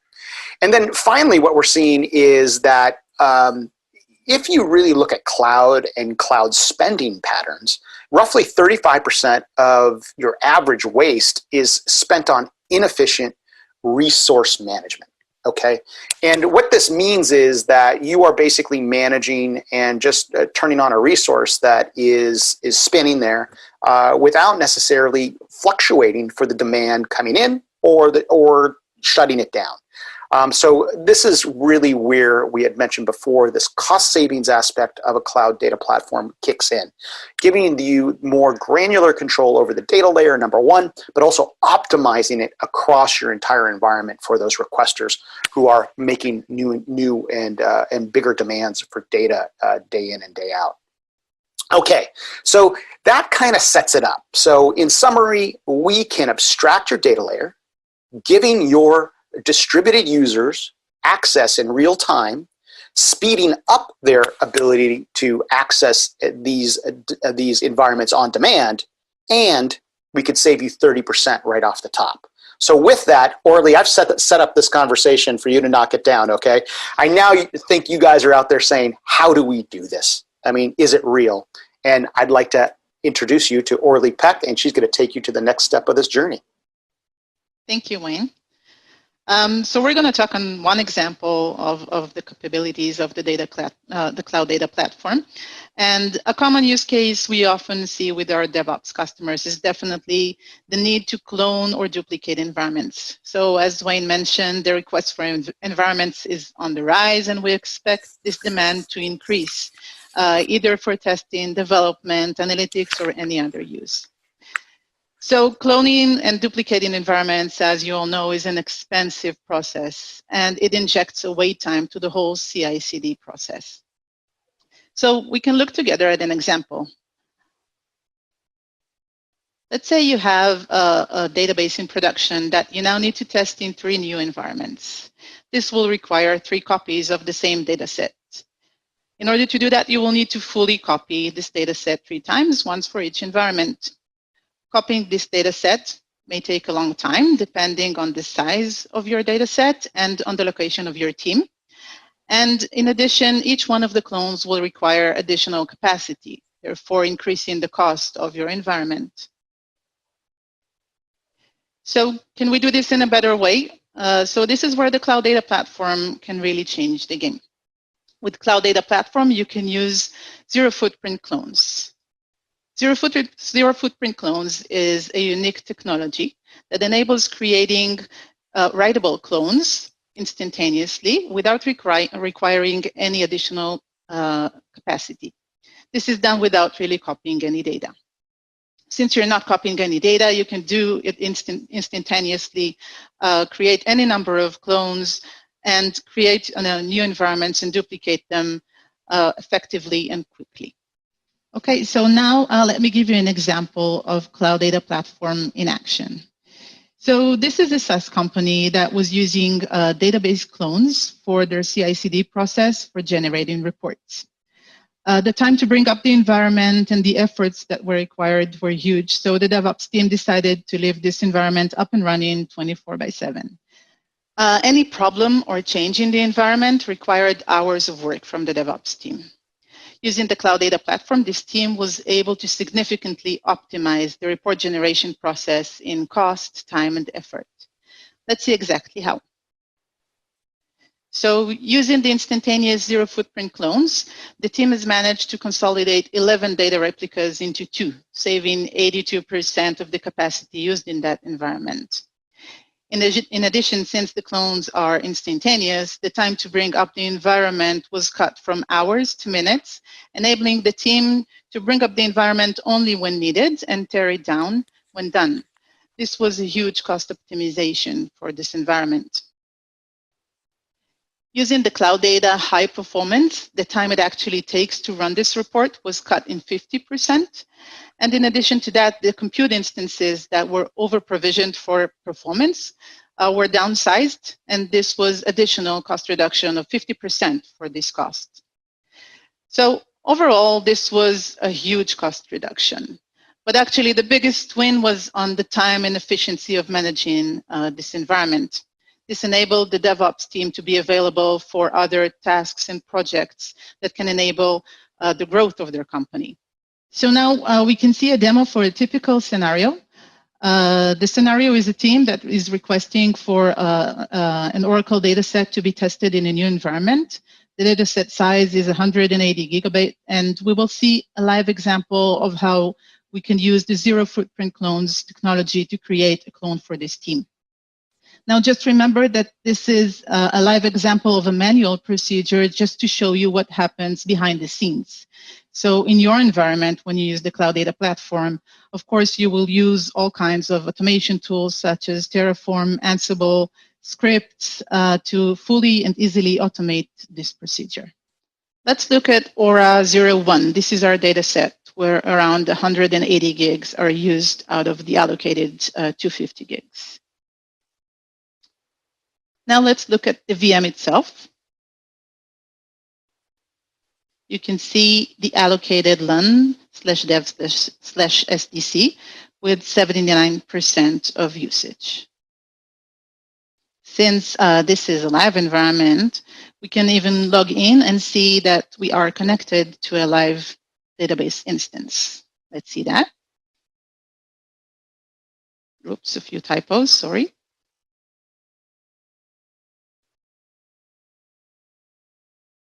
Okay, now let's clone this dataset so it can be used by our team. This will not affect our production database in any way. So we're going to select the volume group that holds the LUN that we want to clone. Now let's name our clone. Press OK. And then, boom, we have the clone instantaneously created. Now we can expose this clone as a writable copy. So we create a view from it. Let's call it demo view and map it to the ESX cluster. Great. Now let's go and check what the LUN ID of the created clone is so we can find it easily on the ESX cluster. So this is the view we created, and you can see all the associated LUN IDs, and we are specifically interested in the Aura data that has a LUN ID of 80. And now let's go back to the ESX cluster and do a quick rescan. Now let's mount this into the Linux VM.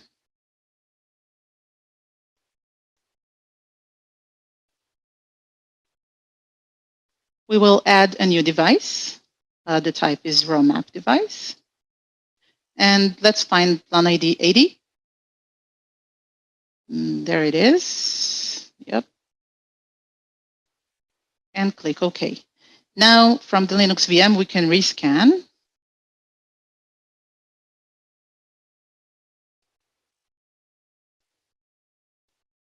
And now we can find the added LUN. See that we have, just a sec.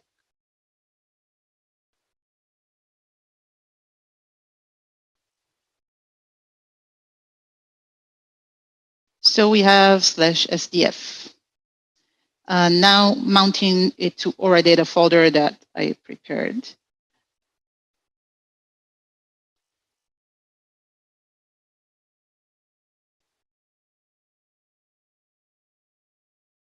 And now we can actually see the data copy with the same data set and size. There it is.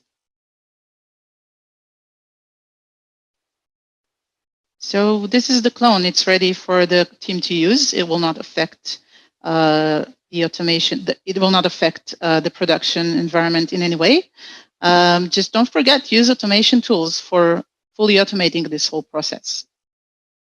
Orly, thank you for that. Hey, just out of curiosity, because I know we clicked through the interface there. So in a actual live production-based instance where you're managing that, how long would that actually take with using automated tools? So that would be a few seconds, probably, definitely less than a minute. It's very easy to automate this whole process. So. Fantastic. So, and even if you're looking at distributed teams, it seems like you take whatever it is, that 1 hour to 2 hour down to essentially less than a minute. Well, that's fantastic. And again, for the audience out there, if you'd like the details on this, this is going to be, go to our Silk virtual booth, and the white paper on DevOps throughput will be available to you, and the details associated with that are there. So you can actually look at the data yourself.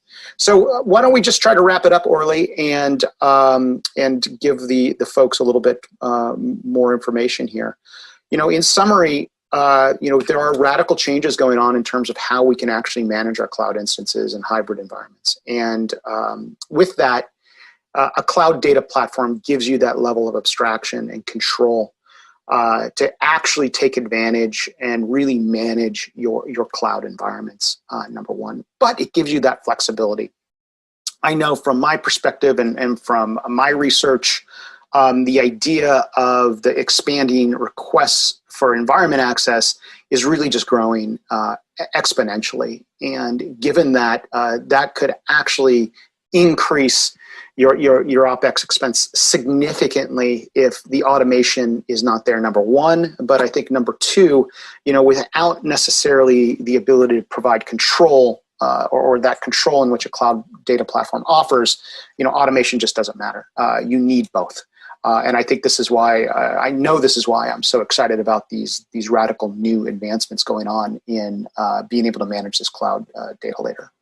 So, from a perspective of a large organization looking to increase DevOps throughput, the cloud savings is immediate, right? So the optimization techniques that are available within the platform itself allow you to manage towards optimizing the environment and using it in a credible way by being able to stand up and tear down. But also there's multiple optimization techniques within the platform itself that we just have not spoken about. You're going to get 10x better performance in your public cloud, and Orly showed you a little bit of an example of that. The other thing here is that we know that you need to be able to cloud anywhere now. You're not just committing to a single cloud. You really want to be able to actually port from cloud to cloud to cloud and take advantage of different strengths that each one of the public offerings have out there in the field itself. And this is one thing that we haven't necessarily talked about in depth, but one of the biggest expenses associated with porting to cloud is actually optimizing the data layer for that particular cloud instance itself. Using a cloud data platform abstracts from that and allows you to actually port to that cloud immediately, giving you that flexibility by managing your data. And then finally, we give you this continuous automation that allows you to actually keep up with the increase in demands for these environments itself. So hopefully we've had in our brief time with you the ability to present to you something that can truly increase DevOps throughput. And we thank you for allowing us to spend this time with you. Again, each one of the vendors in this Kubernetes virtual conference has a virtual booth. And within that virtual booth, you can grab our Cloud Data Platform white paper. Again, for me and Orly, thank you so much for allowing us to introduce to you a cloud data platform. Thank you.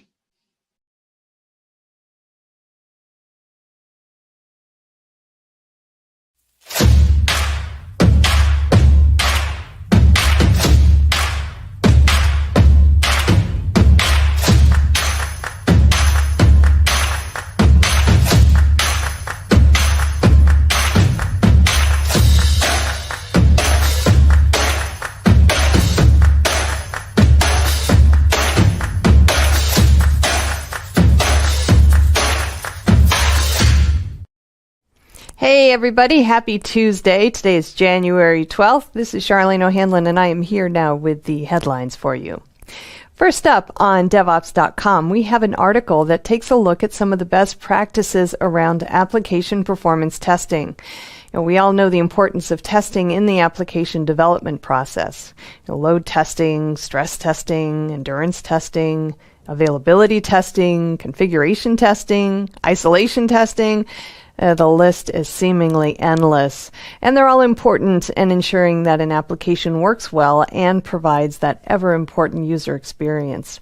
So this No Frills article goes over some of the do's and don'ts in testing, what organizations should keep in mind in their testing to produce the best outcome, and other best practices that can not only help improve outcomes, but also save a lot of headaches.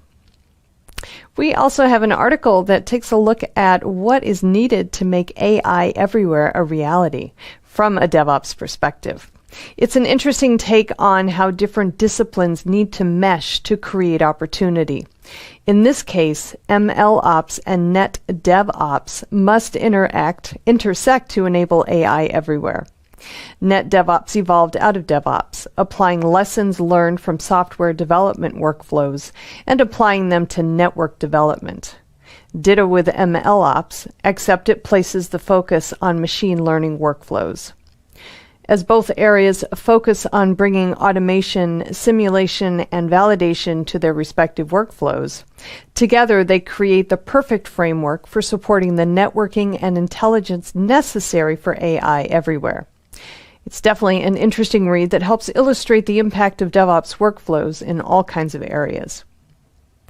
In news, we take a look at Cloudflare's moves to better align its content delivery network service, easy for me to say, with the tools and frameworks used to build applications using GitOps processes. The company recently acquired Link, which is an automation platform to help front-end developers collaborate and build applications, with the goal to simplify front-end applications with back-end services. Cloudflare is betting that CDNs will increase in popularity as a platform for continuously deploying applications closer to the point where they are consumed by the end user. Currently, that's nowhere near ubiquity, as it's not clear how much application logic will be pushed to the network edge via CDNs. However, it is apparent CDNs are emerging as an important deployment platform that should be incorporated within DevOps processes.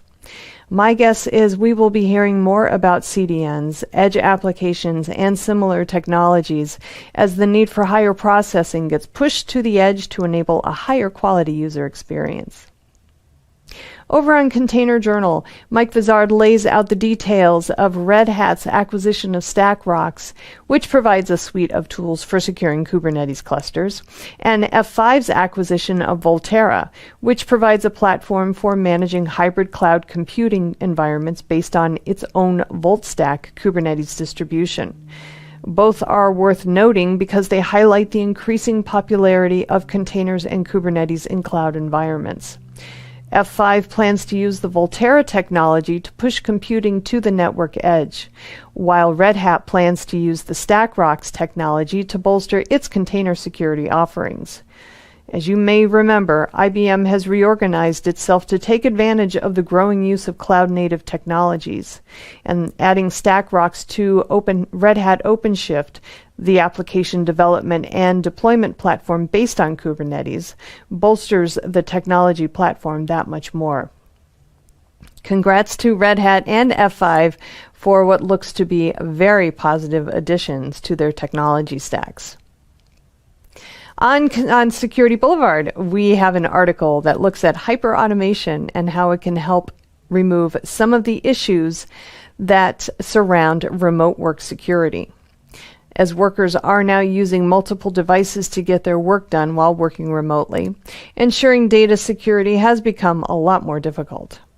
Hyperautomation shifts manually intensive tasks to automated processes, which will accelerate the remediation of issues before they can disrupt the network, and through machine learning, provide greater visibility into devices and behavior that may indicate a security threat. The capabilities of advanced automation, such as machine learning and predictive analytics, can help take the worry out of remote work and help IT be more effective in mitigating security risks. All right, that's all I have for the headlines today. Please check back on Thursday when I'll have a fresh batch for you. Until then, have a great day, everybody. Stay safe. This is Digital Anarchist. Hey everybody, welcome back to TechStrong TV. I'm Charlene O'Hanlon, and I'm here now with Anibal Abarca, who is the CTO of a company called Wiseline. Anibal, thank you so much for taking the time and talking with me today. I appreciate it. Thank you, Charlene. It's my pleasure. Thank you for having me. All right, great. So tell me a little bit about Wiseline. I don't know too much about your company. Of course. Wiseline, we are a services company. We specialize on product development, product design and development, as well as helping companies to transform and improve their DevOps processes and their DevOps capabilities so they can, what we consider digital transformation is companies how to become technology-driven companies. So adopting DevOps principles and adopting DevOps practices is super important in the product and design, the services that go together with design and product development. And we help international companies, global scale companies. We're located mainly in Mexico with most of our team, but we are a global company. We have offices in Vietnam, Barcelona, Mexico, and the US, where we have most of our customers that are Fortune 2000 companies. Excellent, excellent. So I guess you have seen a lot in the DevOps space, working with so many companies in so many different areas. Are there certain things that you've noticed, that your company has noticed, that is kind of like a thread, if you will, that connects all these different companies? Are there certain things that maybe issues that they have with their DevOps implementations, or maybe certain attitudes and culture, things like that you've noticed that's kind of a recurring theme throughout all these companies? Yeah, I think we have seen different scenarios, and in some cases we work also with startups or technology companies that are not necessarily very mature, and so we see different problems or different challenges, and we work with large enterprises that have legacy process, legacy applications. So we definitely find different set of problems in that space. I think something common is it's a cultural aspect, right? When we think about DevOps, it's not only about automation, it's not only about instrumenting the processes and the pipelines with certain technologies or certain techniques, but it's actually on bringing principles to the company and how to enable teams and processes and the organization in general to follow those principles and to work in this collaborative and iteratively way, so they can continuously learn and continuously find value in their business and in their products, right? So the main challenge that we see in companies that haven't transformed, it's a cultural aspect where you have different teams. You have the development team, you have the business team, you have the operations team, the security team, and they all work separately.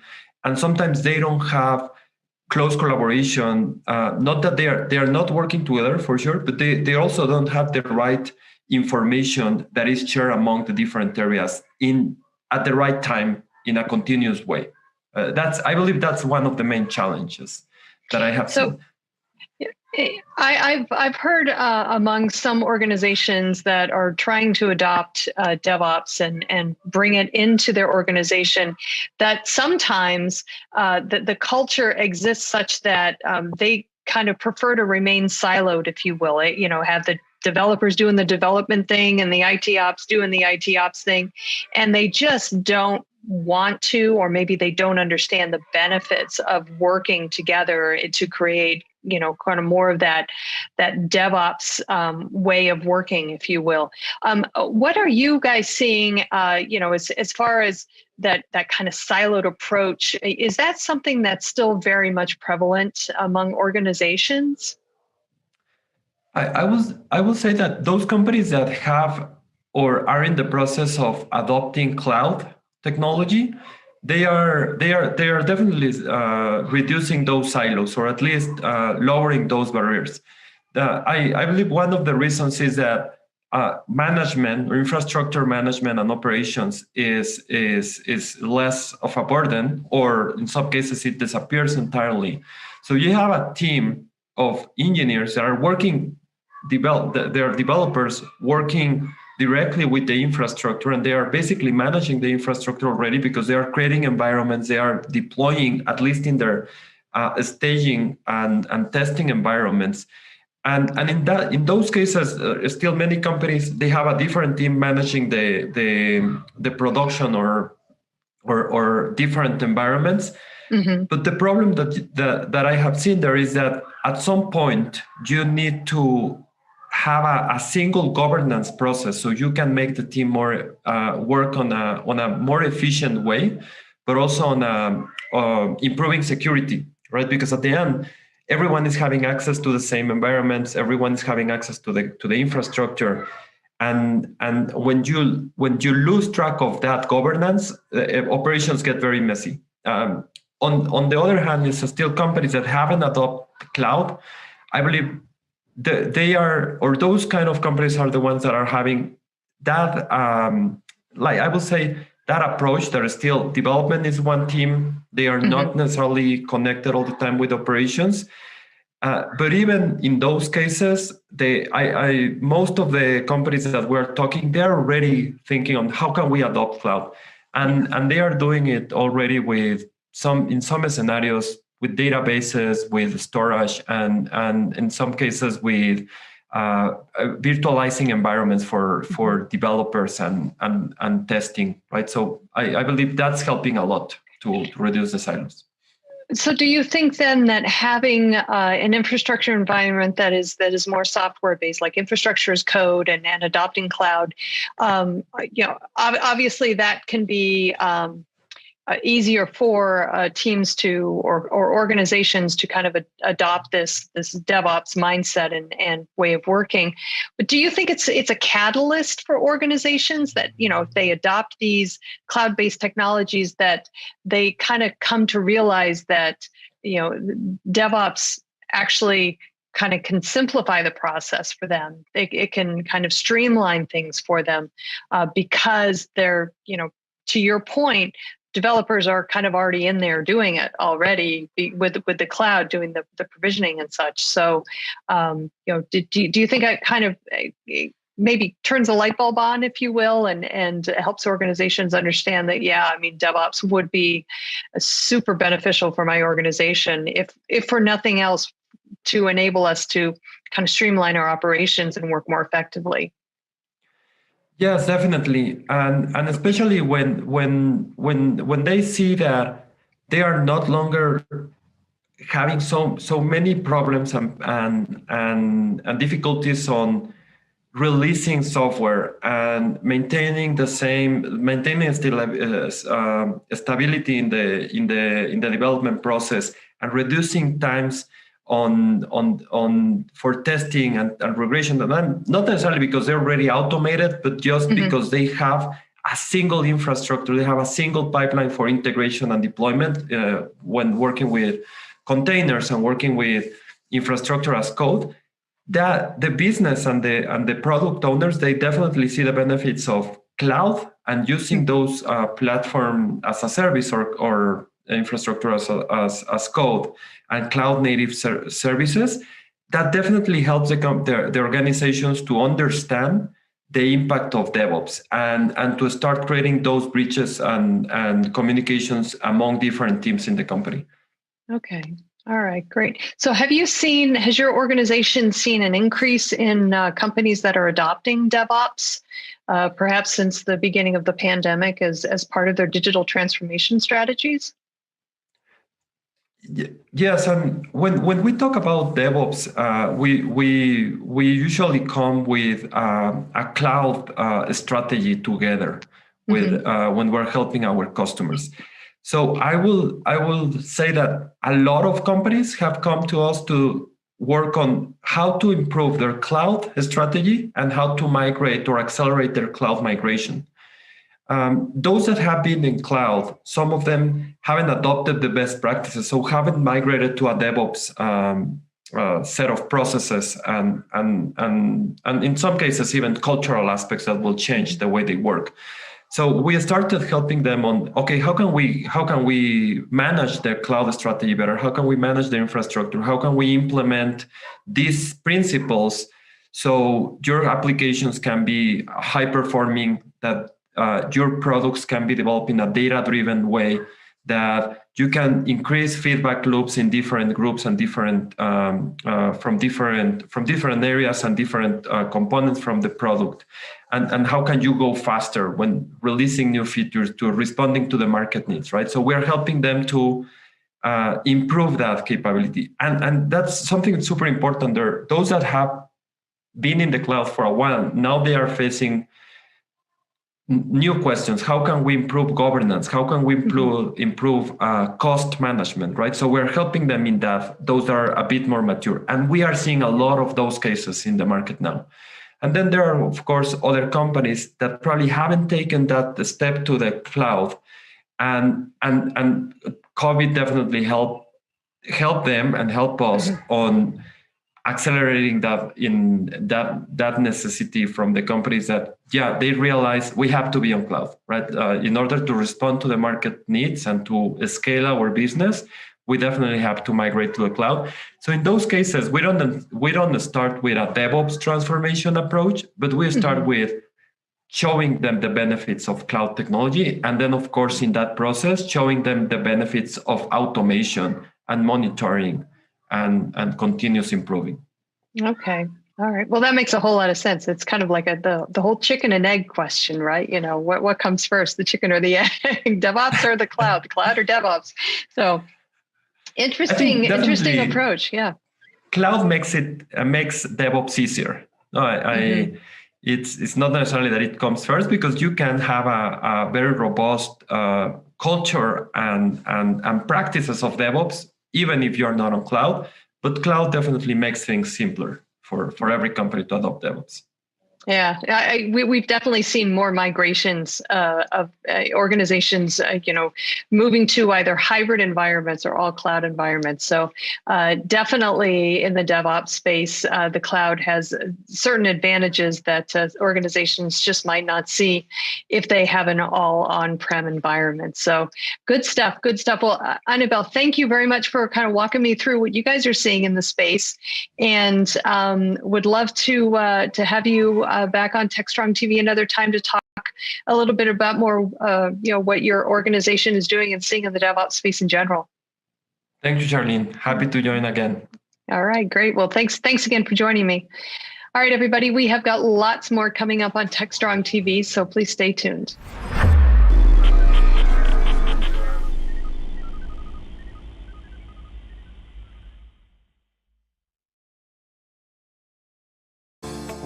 Disruption is occurring across every aspect of IT. Open source, cloud services, DevOps, and cloud-native software architectures are democratizing IT and radically transforming how business is done. The old ways of creating software and doing IT are being replaced with agile, flexible, faster, and cheaper methods, benefiting vendors and users alike.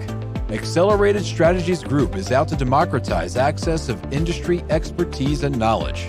We use our expertise and experience to offer insightful, intelligent, useful information in a variety of formats relevant to the IT community: digital events, videos, reports, assessments, workshops, and implementation projects with tech vendors, IT organizations, and business leaders. We widely and openly share our work products, often for free. Analyst reports these days aren't worth more than a graph or chart that tells a story or illustrates a market trend. We work with developers, DevOps teams, cloud architects, security engineers, and transformation leaders most every day, creating and implementing transformational strategies and technologies. We're not just thinkers, we're also doers. Hey everybody, happy Tuesday. This is Charlene O'Hanlon, and I am here now with the webinars preview. As I always tell you, we have some amazing webinars coming up on DevOps.com, Container Journal, and Security Boulevard.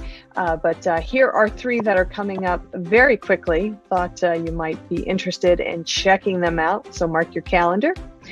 First one is happening Wednesday, January 13th at 11 a.m. on DevOps.com. It is called DevOps Dependencies and Safe, Unifying Value Streams to Accelerate Delivery, and it's sponsored by Plutora. In this webinar, Helen Beal, who is the Chief Ambassador at DevOps Institute, and Jeffrey Keyes, who is the VP of Product at Plutora, they are going to discuss how to leverage value stream management and accelerate value delivery through DevOps while managing risk in our organization's scaled agile framework implementation. So they'll show you how scaled agile requires a systems thinking approach to value streams, as well as how to manage your DevOps evolution as part of a safe implementation, and how value stream management enables lean governance and flow of work optimization. Good stuff. Next up, we have creating a culture of chaos. Chaos engineering is not just tools, it's culture. It's happening Wednesday, January 13th at 3 p.m. on DevOps.com, and it is sponsored by Gremlin. So this webinar takes a look at the growing adoption of chaos engineering and how organizations can build out a chaos engineering practice and adopt a true blameless culture to maximize the potential of their teams. As part of the webinar, our speaker will be covering how to hold blameless postmortems, share postmortems with other teams, run regular fire drills, and automate chaos experiments for continuous validation.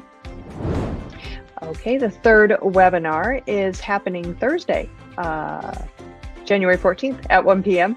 It is called Getting Started with Runtime Security on Azure Kubernetes Service, and it is sponsored by Sysdig. Again, this one is happening Thursday, January 14th at 1 p.m. Eastern on Security Boulevard.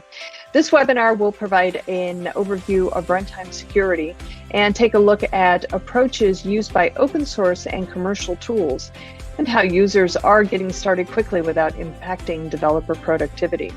Good stuff if you are using Azure Kubernetes Service, and it is definitely a topic worth checking out if you are in the cloud services game at all and security is a consideration for you. And really, when is security not a consideration for you? All right, that's all that I have for this edition of the webinar's preview. Please check back on Thursday when I will have a fresh new batch for you. Until then, please have a great day and stay safe. All right, next up, we've got Mitch Ashley with two interviews. First one is with Ron Benetton, who is GM of Imperva Data Security, talking about managing data risk in data lake environments. And then Mitch has a conversation with Jill Britton, Director of Compliance, and Stuart Foster, Product Manager. Both are from Perforce, and they talk about how to improve application security by making security a fundamental component of software creation. So let's give these a listen. This is Digital Anarchist.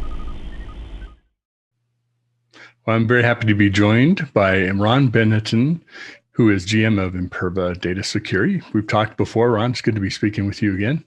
Hey, Mitch. Nice to see you again. As always, yes. Data and security, two of my favorite topics. Welcome to 2021. Yeah, 2020 finally is over. Ooh, it takes a pretty big rear view mirror to look at that, but I'm not sure I want to look back too much.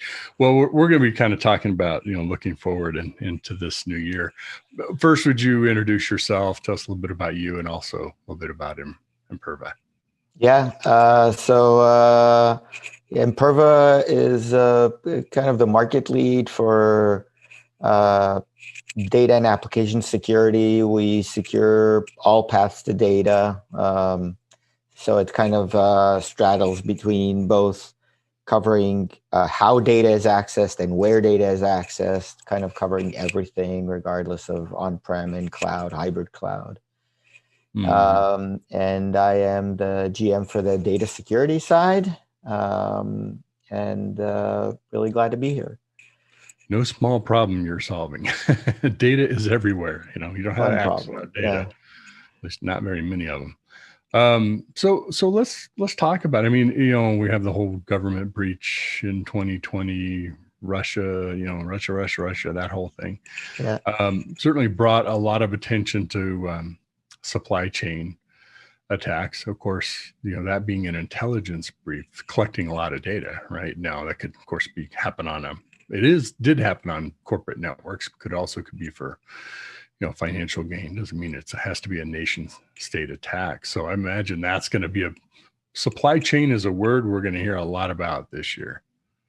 Yeah, I think so. I think, as a just an individual, my fear, by the way, is there's a really big project coming for the entire world, which is the delivery of the vaccines, and that itself is a supply chain.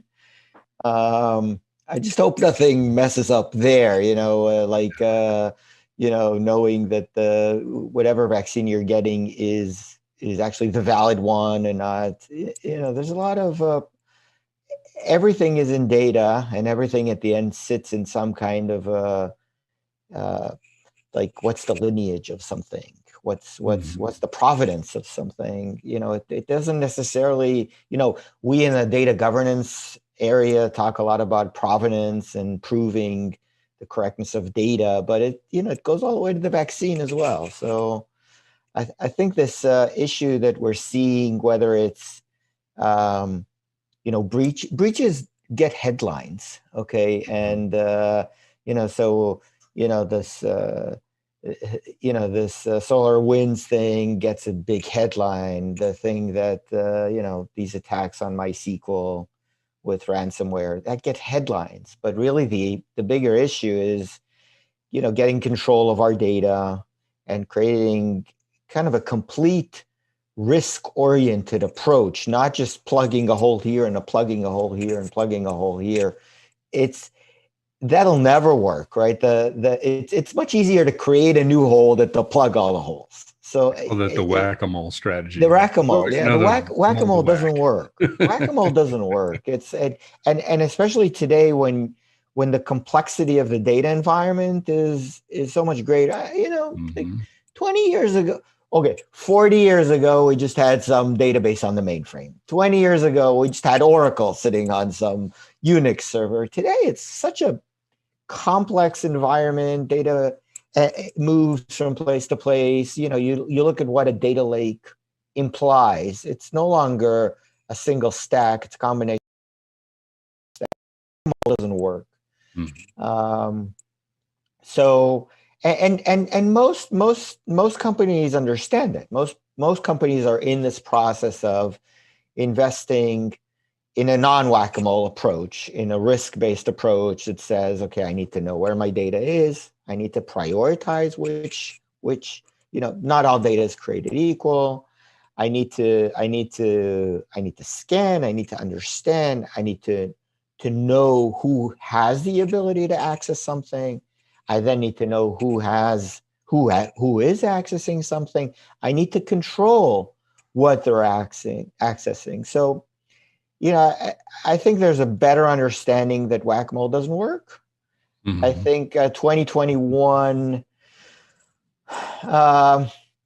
is still going to be a transition year. I don't think we're going to necessarily get there, but we're going to transition. We don't have a universal enlightenment. It just takes time. I mean, it takes time. There's a lot of data. I want to ask you about, you did a nice job of kind of outlining, identifying what data you have, prioritizing it, and access to it.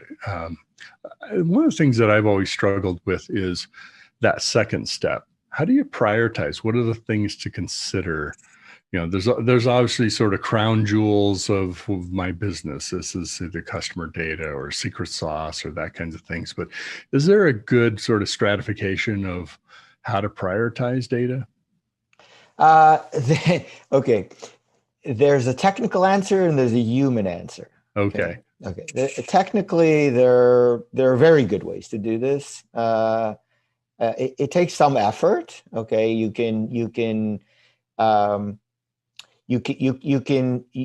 really do this based on a scoring of a bunch of dimensions. Okay, so one dimension could be the sensitivity level of the data. Okay, another dimension could be what is the impact if something happens. Okay, but the reality is that we're all people, and people are driven by incentive, and incentive is not necessarily doesn't always necessarily create the right prioritization. It creates whatever prioritization the incentive is structured around. So I'll give you an example. A lot of projects going on around privacy, a lot of projects, because it's a relatively new thing, less understood. And people don't always equate the fact that, we have been doing the work, almost the identical work. We just didn't call it privacy, right? We called it classification.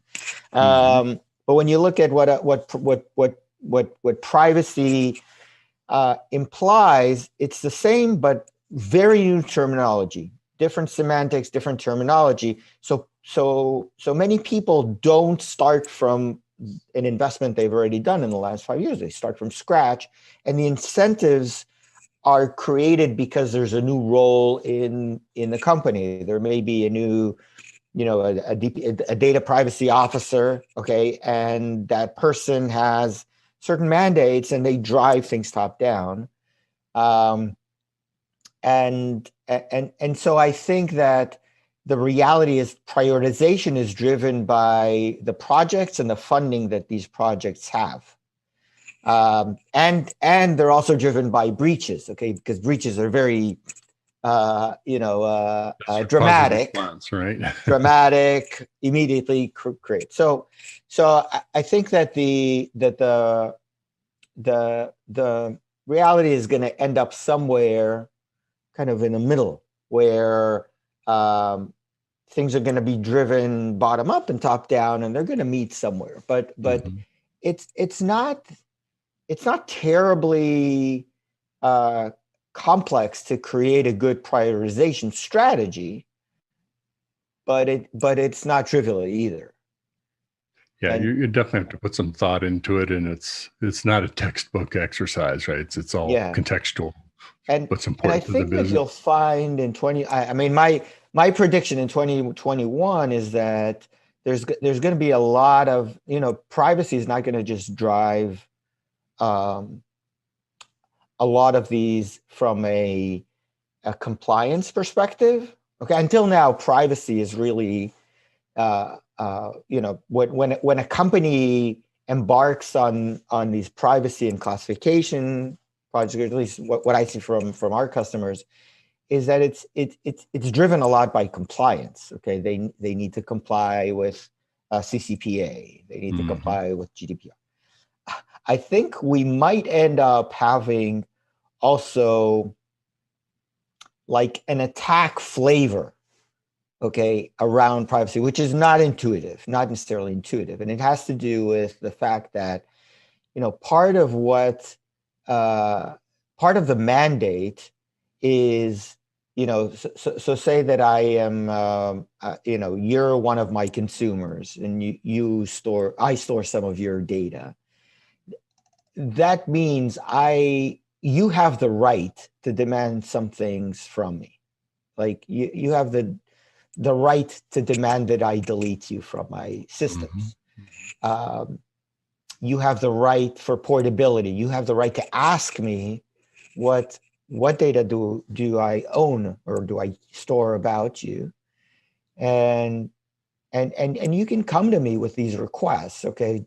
Different terms, different subject rights request or data access requests. You could easily think about what is the effort that I, as a big company, have when you ask me to do this. It's not a small effort. So okay, if you now the nice thing is most people don't do that. Okay, I've never called somebody up and told them, "Hey, delete me." Okay. No, I think that's probably very much an exception, maybe a rare exception. Yeah. But what happens if some people realize that this is the way to cripple a company? What happens if they organize and they say, "Hey, protest, right? Protest. Moving off we don't Facebook like onto you. Whatever, right? Let's organize 10,000 of our friends, and we'll all hit them at the same time." What do you think that's going to do from a work perspective? It's pretty serious. Yeah, I'm guessing it's not just press a button. That's going to consume some resource at the company, people resource, things like that. One thing I was wondering too is with this year, there's discussion now about, do we need a national cybersecurity strategy, things like that. Just to mention politics, the Biden administration is talking about working with other countries to establish sort of norms of, what we do when it comes to, cyber whatever with each other and what is considered an attack. It seems like that is maybe not this year, but that's certainly potential for regulation of those kind of discussions, whether it comes out of any national strategy or not. Or it could be another country that says, okay, now we're going to take this to the next level. Like what is our position around data, not just privacy, but if it's compromised, and what happens to you as a firm? I mean, it could get kind of interesting. Yeah, it could.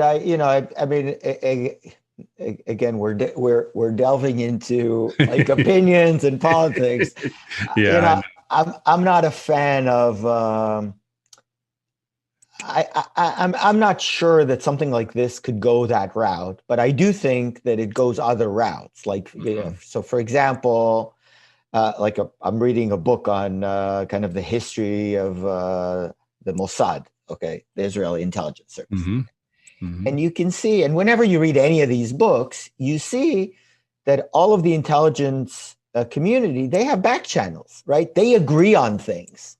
So to me, if we want to have something like that, it should be like the cyber czar of the U.S. and some other, the big players.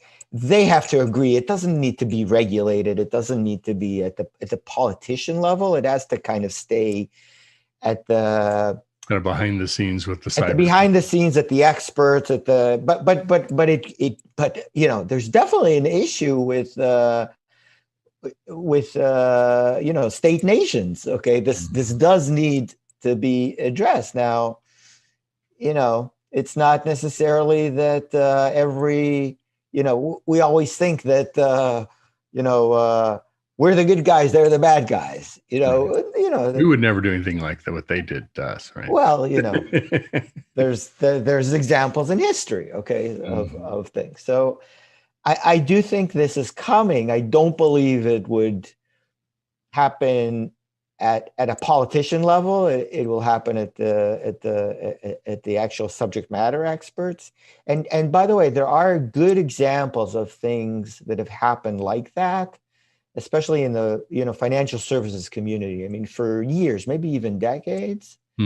FSIAC, they've been they work together to create some level of standards across like investment banks or banks. And these things work. I just don't think it's political. Interesting. Well, I wanted to kind of tap your thoughts on that. I know I threw the line pretty far out there in the water, just to kind of get your thoughts on that. Well, let's kind of reel that back in a little bit and talk. There's GDPR and CCAP for California.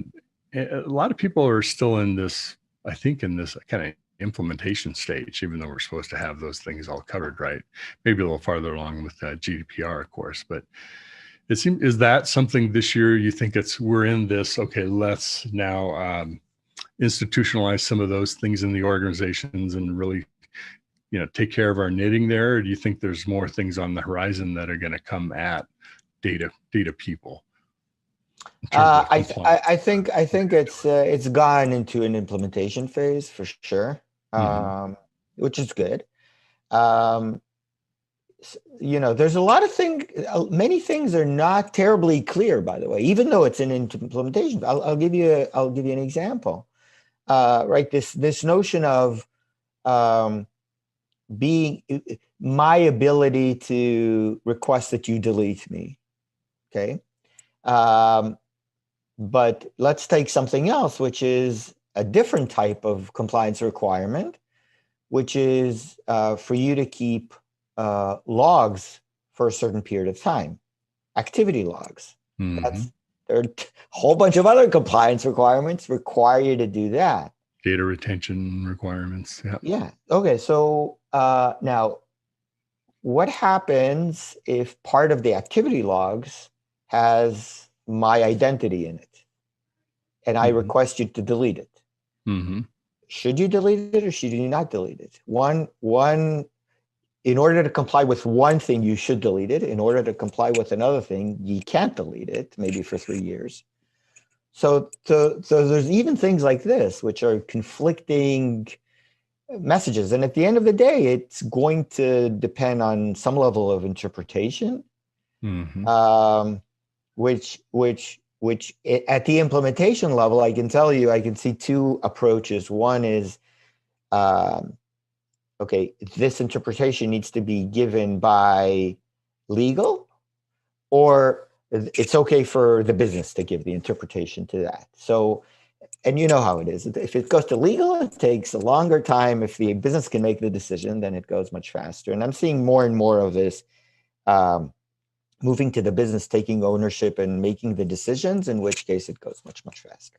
And oftentimes it seems that, that always happens with laws and regulations, right? There's what it is, and there's the interpretation of it. And there are sort of those middle tier organizations, the consultants, the larger firms, to sort of establish the frameworks that this is our interpretation of it. So if you do that, you're sort of in the norm with what the industry doing. Who knows if that's the right interpretation or not? It's always subject to change, but that's usually where that help comes from, at least on the big thing. Yeah. I mean, it starts from there, and then usually what happens, or what it evolves to, which makes it really go much faster, which is what's happening now, is that if and by the way, it goes back to your question about this nations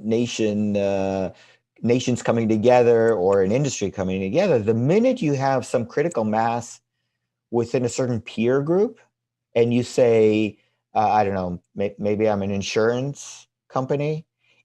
If my peers have taken upon themselves a certain interpretation, I usually don't even care where they got it from. Okay, maybe they got it from these consultants, maybe they got. But if 3 big players in my industry are doing the same thing, I'm going to do the same thing, and that's what's happening now. Is that, I know the insurance industry well, and I know the banking industry well, and I can see that they're now, we're going to do like them, and then it just, it's much easier to follow a track that seems to be proven than to try to invent it, and that's happening, and that's why I think there's an acceleration for. Yeah, I agree with you. That makes a lot of sense. What are your other thoughts about 2021? What are we going to be thinking about that we didn't realize that it's going to be on our radar for this year? I think we are going to kind of understand this notion of, look at the data from every way that you can get at the data, not try to, like historically there have been like a focus on like pillars or silos, which were more and more, or in the past were driven really by tool specialization. Okay, like, okay, I've got DLP, and I've got this, and I've got FAM, and I've got databases, and I've got big data, and today the lines are so blurred, especially on the cloud services, are even more blurred. That there's starting to be a realization that we really need to look at all paths to the data and all ways to secure the data, and look at it instead of individual silos, looking at it at, this is my data fabric. Because you're starting to hear things like, data lakes, data fabric, data services, and the data service could be structured by different implementation stacks, but you're no longer trying to secure each stack by itself. You're trying to secure the entire fabric. And it's really the right thing to do. It's the right way to think about it. it is something that requires a transition, because even organizationally, many companies had, one group doing this and one group doing this and one group doing this. And this notion of, looking at a single overlay control layer, okay, which can drive policy down or can bring things up, is, it's time for that. And I think 2021 is going to be part of the part of this year is going to be starting to deliver things at that level of abstraction. And it's also enabled by the fact that there is technology that can kind of bubble everything up into one level, right? You don't need to look at this as 20 different tools. You need to look at it as kind of like a federated layer. And at least it's doable, right? 10 years ago, it wasn't doable to do any of that. It's interesting. What it makes me think of is maybe some norms that we've had for a while of thinking about data owners, and that sort of puts the blinders on of, now I create that vertical view of this is that data for that purpose, for that business unit, for that application or process, whatever it might be. And what you're saying is looking at it more systemically, right? The entire collection of data and securing it, but also uses of that data and sort of additional intelligence, the things you can mine from it. It's interesting.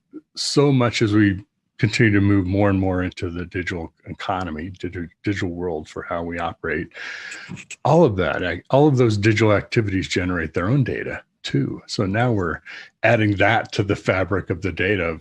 We have a lot more usage information. We have a lot more telemetry that we never had.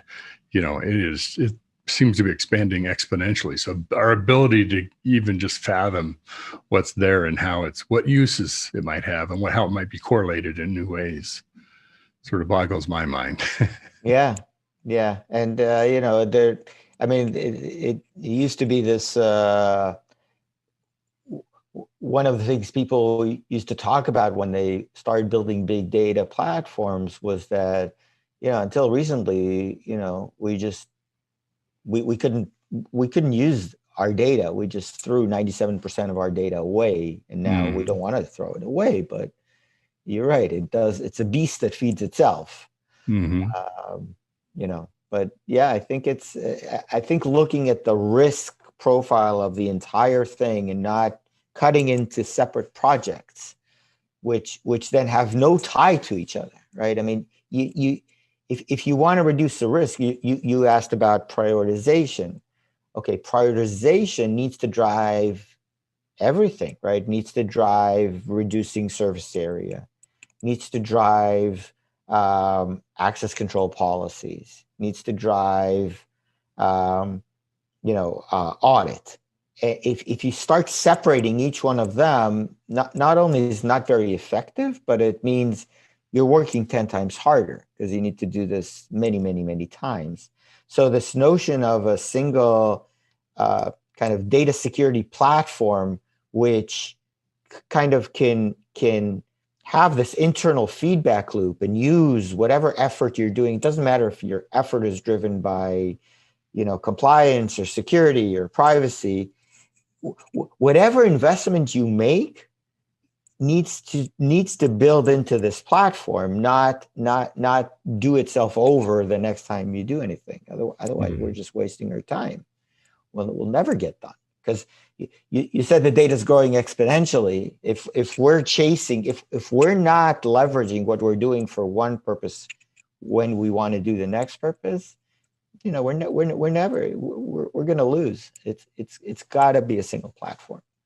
Well, and to your point, it seems that once you sort of make that shift, right, to that platform view of data, now you can apply that to how you look at the data across all sources, all uses, all former kind of vertical siloed. You may still want to look at it that way, but it's not like, okay, now we've figured it out for compliance, but we got to go start over to do it for something else, for operational process improvement or whatever. No, it's there. You kind of take those same tools and look at the data, analyze it. Now you've got that capability to do that for lots of things. Yeah, it's exactly right. I mean, it's like in the business world, there was always this notion of a customer 360, Mhm. where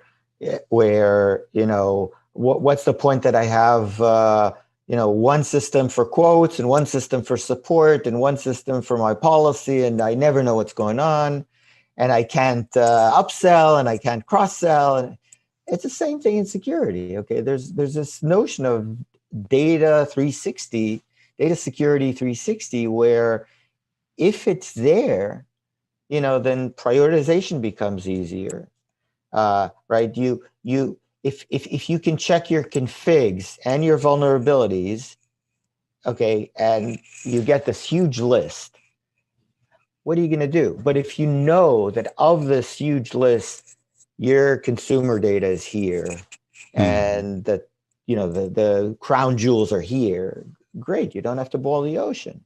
And if at the same time you can bring in and you can check your entitlements and you can say, well, I have this vulnerability and it is important data, but I did a really good job at narrowing it down, and access to it is only, by these individual, and access is Kerberized, and I don't know, and maybe I also regulate the policy very tightly. These are all related, okay? So if you have that single platform, you're in much better shape than, it's like I'm trying to think of a metaphor of, when you have a single viewpoint, that viewpoint may be wrong. It's kind of like, this, all of today's, these days, this discussion about whether news means anything anymore, because it's so tailored to what you want to hear. But it's kind of like somebody forcing you to go and watch Fox and CNN and NPR, and you must watch all of these before you make a decision. It's the same way. We can't reduce risk by just looking at one thing at a time. Yeah, we certainly have our own selection bias in data as we do our news programming. Yes, as well, exactly. Right? Well, it's been a lot of fun talking with you. Just have a sense 2021 is already off to a good start with vaccines and, the COVID situation. Hopefully. We'll round that hump and folks can really figure out new ways of collaborating with each other without worrying about COVID. Maybe that day's down the path, not too far, but we hope anyway. Yes. So it's been fascinating talking with it. Tell us, so we didn't talk about, going to product stuff. It wasn't that conversation, but tell us a little bit about where folks can find out more about Imperva. So Imperva.com, we are, if we're talking about data security, then, there's a whole section there, and you'll see that we're investing a lot in things that we believe 2021 and our customers are implementing. So a lot of kind of complete security, whether it's for compliance, security, privacy, a lot of effort in privacy, a lot of effort around data lakes, everything around cloud, any cloud that you can think of, or any data service, any data-centric workload on the cloud is something that we've worked very hard with the cloud vendors to provide support for. And yeah, I think 2021 is going to be an exciting year because of this modernization that everybody's embarking on. And my hope, and what we're trying to do with Imperva, is that the path of modernization is also of modernization for the applications and for functionality, also brings with it modernization of security, of data security. That's really what we're working on. I would definitely suggest folks check you out. And thinking about our conversation before of, the response to regulation and policies and things like that, of looking at what other leaders do. Imperva works with some very impressive companies who are working, just solving the data challenge, from a platform standpoint. So there's a lot of good reasons to check out Imperva, because there's a lot of problems you're solving on the advance that could help a lot of organizations. So I hope people will do that. Yeah. Well, thanks, Mitch. Always great to talk. You bet. Good to talk with you, Ron. And thanks, everybody, for listening in. It's been a great conversation, and wish all of you a great 2021 as well.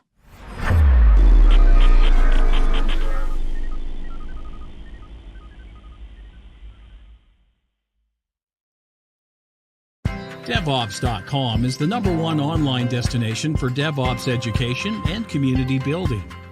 DevOps.com covers all aspects of DevOps, including DevOps best practices and tools, DevOps culture, DevSecOps, business impact, continuous testing, continuous delivery, and more. DevOps.com has the largest collection of original DevOps content, featuring breaking news, blog posts, podcasts, and more. Visit www.devops.com to learn more. DevOps.com, where the world meets DevOps.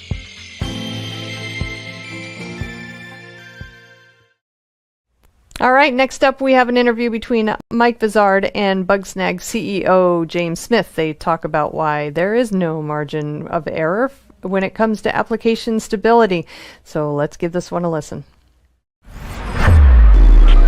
This is Digital Anarchist.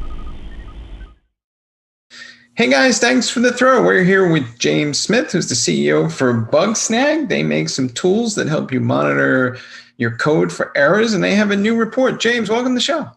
Thanks for having me, Mike. So I looked at the report, and it says, as I understand it anyway, that the median stability for mobile apps is 99.63%, and the median stability for web apps is 99.39%. And I'm thinking maybe developers should be doing a little happy dance, but maybe not so fast. So explain this to me. Yeah, well, I think if you're used to measuring these numbers, maybe you have an idea of what they mean, but most people aren't measuring the software stability in a score like this. I think that if you're familiar with the availability metrics, like 5 nines of availability or uptime that site reliability engineers and DevOps teams almost certainly are looking at or striving for, you'll notice there's a lot fewer nines on those numbers than you get with the availability or uptime.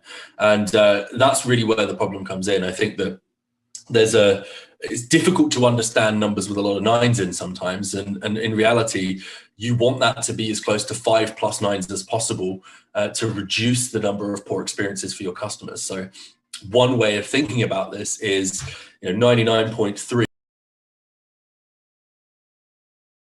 developing software, and 7 out of 1,000 customers are seeing an unstable experience. Maybe they're buying that hot ticket expensive item on your e-commerce website, or maybe they are your key customer that's about to click renew on your SaaS product, or maybe they're buying an in-game transaction in game, and that means that they're going to churn out and not buy that next time round. It's 7 out of 1,000 customers. If they came into your target store and got kicked out straight away, you'd call that a failing experience.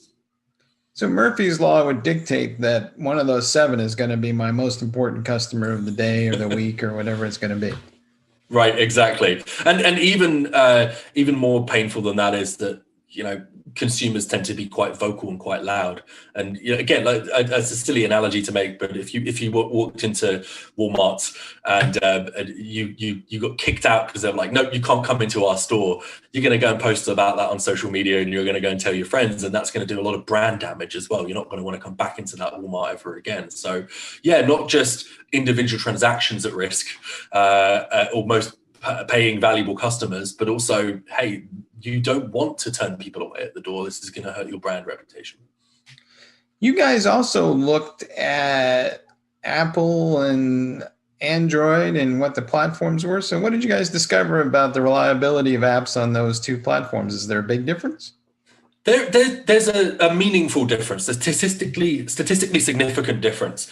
And it's kind of not surprising here. The Android applications have to run in a lot more varied environments. And so unsurprisingly, our report found that Android applications are less stable, slightly less stable than iOS applications. But again, this wasn't something that necessarily surprised us.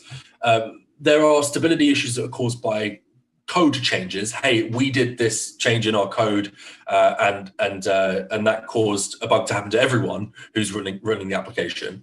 And then there's stability issues that may not have been shaken out because of differences in environment that you're running the software in. So, I'm not sure how many versions of the iPhone are out there, but there's probably 100 different versions of the iPhone since the launch of the iPhone, something like that.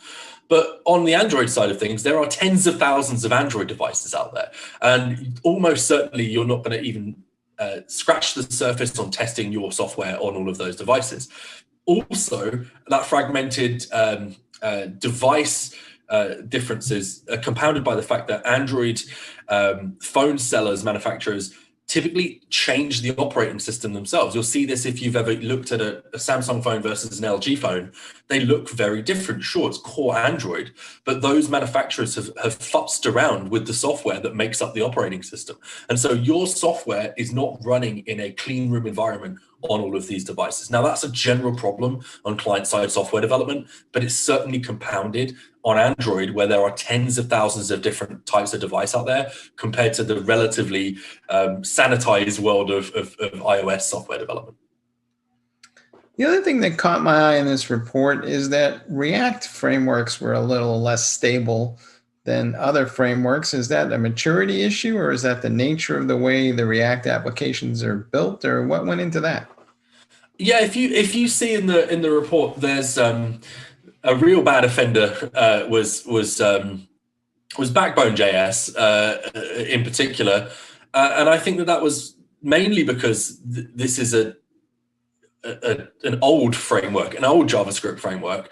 React, compared to some of the other JavaScript frameworks that we looked at, it wasn't too poorly performing. It wasn't a bad offender, but I think that a lot of the time it depends on features of the framework. Now, I'll talk about Backbone again briefly. Backbone was this way of building a JavaScript application really from scaffold, right? It gives you the raw parts to build a JavaScript application. It didn't really have an opinion about things. And so, again, there was no surprise that we saw that Backbone.js apps were a lot less stable than some of the more modern frameworks. The differences between the Reacts and the Embers and the Angulars of the world was a lot less stark, but there were differences. And in my mind, that's, I think, partly due to the fact that some of these platforms have opinions about error handling and some don't. There are built-in, baked-in error handling capabilities of some of these JavaScript frameworks.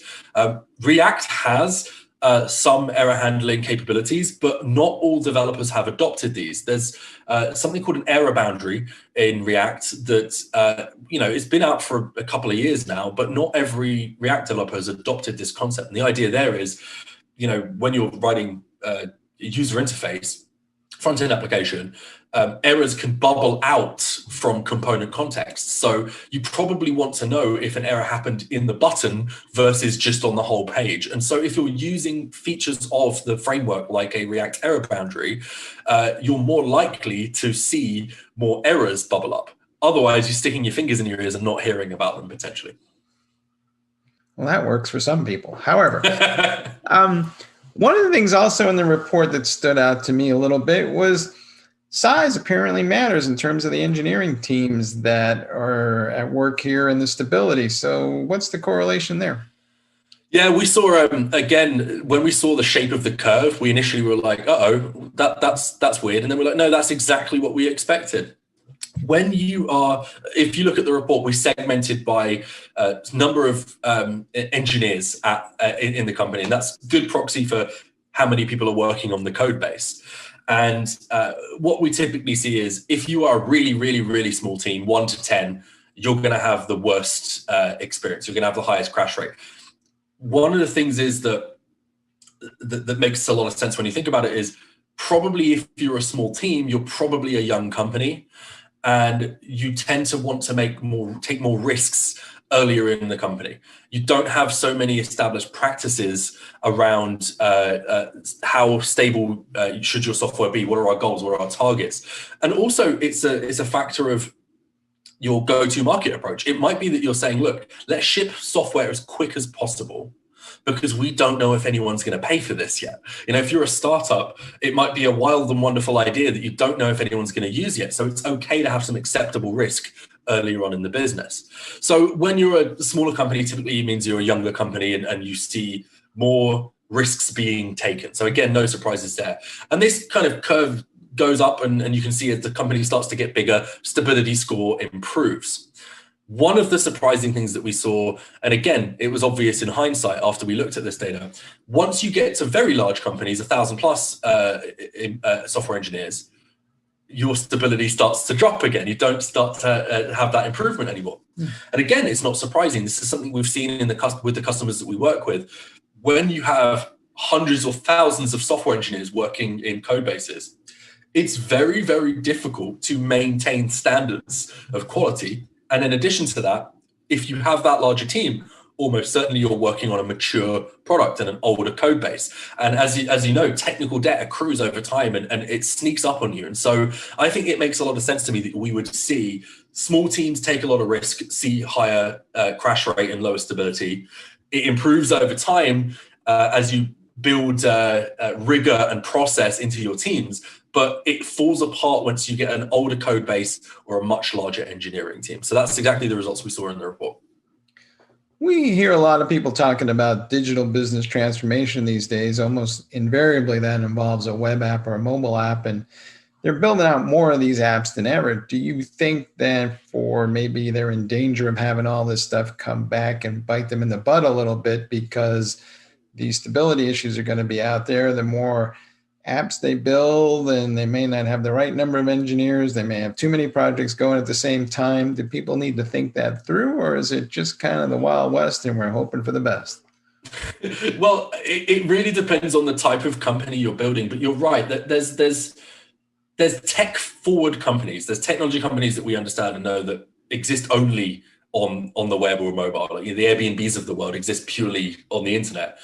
For the companies that are, especially within the last year, have been forced online, who are traditional businesses that have to move their storefront online, it's difficult because if you aren't a technical expert, you don't know how to build these processes. Sure, you can work with a consultancy, you can speak with the analysts to find best practices, but you're effectively having to build your technical expertise from scratch. One of the issues there is that the people on the commercial side of the business, the decision makers, don't necessarily understand what stability or performance or availability mean. And they might be shown a beta version of the application that works on their brand new iPhone. The CEO gets a copy and they're like, great, the Burger King application looks great. I can order a burger on here. But most of the people out there aren't using that same device, or maybe they're going into a lot more depth and finding more bugs that the CEO didn't find. So the CEO, maybe when they click the launch button and they do that in huge marketing spend to launch the new version of your application, hey, you can now buy on our app. They don't know what the risks are when they're clicking go and taking that out to their customer base because they are not experts in technology. So I think that I don't think it's necessarily a Wild West intentionally. I think that there's just a lot of people who are having to go through that learning curve in a really accelerated period of time. And there's a lot of demand for bringing in seasoned CIOs and CTOs at the moment. And so can you find that person in time to do your digital transformation? So yeah, I think that everyone's going through that change right now as a matter of a forcing function over the last year. And that's not slowing down and that's not going away. And I think that the nuances of talking to your customers through a different storefront, I think are going to have to be learned by all of these organizations, especially on e-commerce. E-commerce is going to be, I made the analogy at the beginning of the conversation about there would be an uproar from the CEO if people were turned away at the door from your storefront, from Target or Walmart or whatever. And that's effectively what's happening when you have software issues that aren't addressed. Do you think more organizations will adopt best DevOps practices to manage all that? Because when I look at it, it looks to me at least that things are getting more complex, not less. There's more APIs. People are throwing around microservices now. There's front ends and back ends. How do I keep all this stuff synchronized? I think that there's the best practices in terms of how you build your software, and then the best practices of how you run and monitor your software. And I think the latter is far behind the former. There's been for people who are savvy, companies that are savvy, they are adopting DevOps best practices, and they've adopted CI/CD, and they've moved from waterfall to agile, and all of the stuff that we've been talking about for years. A lot of that has happened already, and that's been trained and ingrained into CIO, CTOs' minds. But I think that the feedback loop is missing. So the feedback loop is almost the purest way of looking at this. What goals are we setting for our digital experience? Do we want to have X people using our product? Out of those people, what percentage do we want to have a good experience? How are we going to prove that they did or didn't have a good experience? So I think that one of the risks of the transitions over the past 5-10 years is that people have been sold the dream. The dream has introduced a lot of complexity, as you say, but we haven't set our goals necessarily. Also, goal setting you mentioned this earlier, the digital storefront is the client side. Yes, you've got all these microservices and APIs and serverless and stuff happening behind the scenes. But arguably, DevOps and SRE teams and sysadmins have had quite a long time to build best practices and goals there. Web technologies on the back end have been around for quite a long time. Yes, they've evolved. Yes, they're very different. But most teams have a concept of an error rate. Even looking at what percentage of your customers are seeing a 500 error. That's a pretty baked in best practice by now.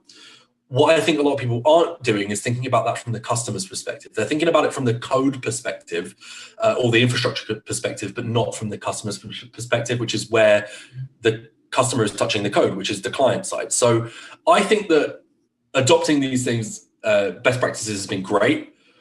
I think it's more complex than people expected.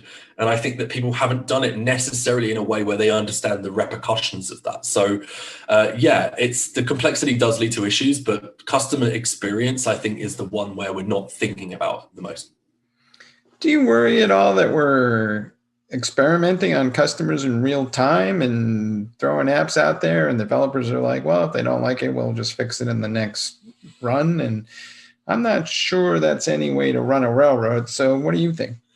Yeah, it's definitely industry dependent. I started my career working in financial technology, and before that I worked in embedded software, writing software for medical pumps. Now, writing software for medical pumps, it's safety critical. There are no bugs. Or if you're writing software for the space shuttle or whatever it is, there's a risk tolerance slider that you have to set in your business. I do think that experimentation, there's this phrase that I hate called testing in production, and it's a hot phrase at the moment. I just don't think it's a very respectful way of talking about this. I think if you're intentional about the way you're rolling out software to customers, I think it is an asset to be able to take a little bit of risk on board. So what I mean by that is, like, again, if you're a bank, or you're the space shuttle, or if you're a medical pump, you probably want to have a very tight risk tolerance. You want to make sure that you're not sending poor software to your customers because it could cost lives or millions of dollars or whatever. But if you're a startup and you're trying to figure out if people want to use this product, it is a competitive benefit for you to be able to ship software and features faster because you don't have an established business model necessarily yet. You might beat your competition to market. I think that a good way of doing that, and again, if you're doing this intentionally, is to do intentional phased rollouts. So people that have been running beta programs for a long time, what I've really liked recently is self opt-in for beta programs. And on mobile, this is very prevalent. If you are an Android user, for example, you can go to the Google Play Store. Certain companies will say opt into the beta program. You can click one button. You don't have to fill in a form or anything. So you're saying, hi, company, I have a higher risk tolerance and I want the features now. And so you are allowing the customer to opt into that riskier beta experience. That's a really good way of doing it. You're not forcing poor quality software on your customers. Another way of doing it is to do fast automated rollouts and rollbacks. A lot of companies are using experiment or feature flags now at scale. If you're using built your own homegrown feature flagging system, or if you're using something like Launch Darkly or Split, these are off-the-shelf feature flagging systems. What you can do is you can turn on certain features or parts of your code base to a subset of your customer base. Again, if you do that, you have to have a feedback loop. Are those customers that you're giving this new feature to having a worse experience than the control set, the rest of the customer base? And if you do that and measure it correctly, you can see if there are defects and then automatically turn off those feature flags, because they're controlled by a kill switch on a remote server. It's not like you have to then force the customer to upgrade to version 2 of your application and give them a poor experience. So again, be intentional about it, and it's okay, and know where you are on that risk profile slider. I think it can generate huge improvements in competitiveness and getting features to your customers faster. All right. It's just like going to Vegas, only risk what you can afford to lose, right? Exactly. All right. Hey, James, thanks for being on the show. Thanks for having me. All right. Back to you guys in the studio.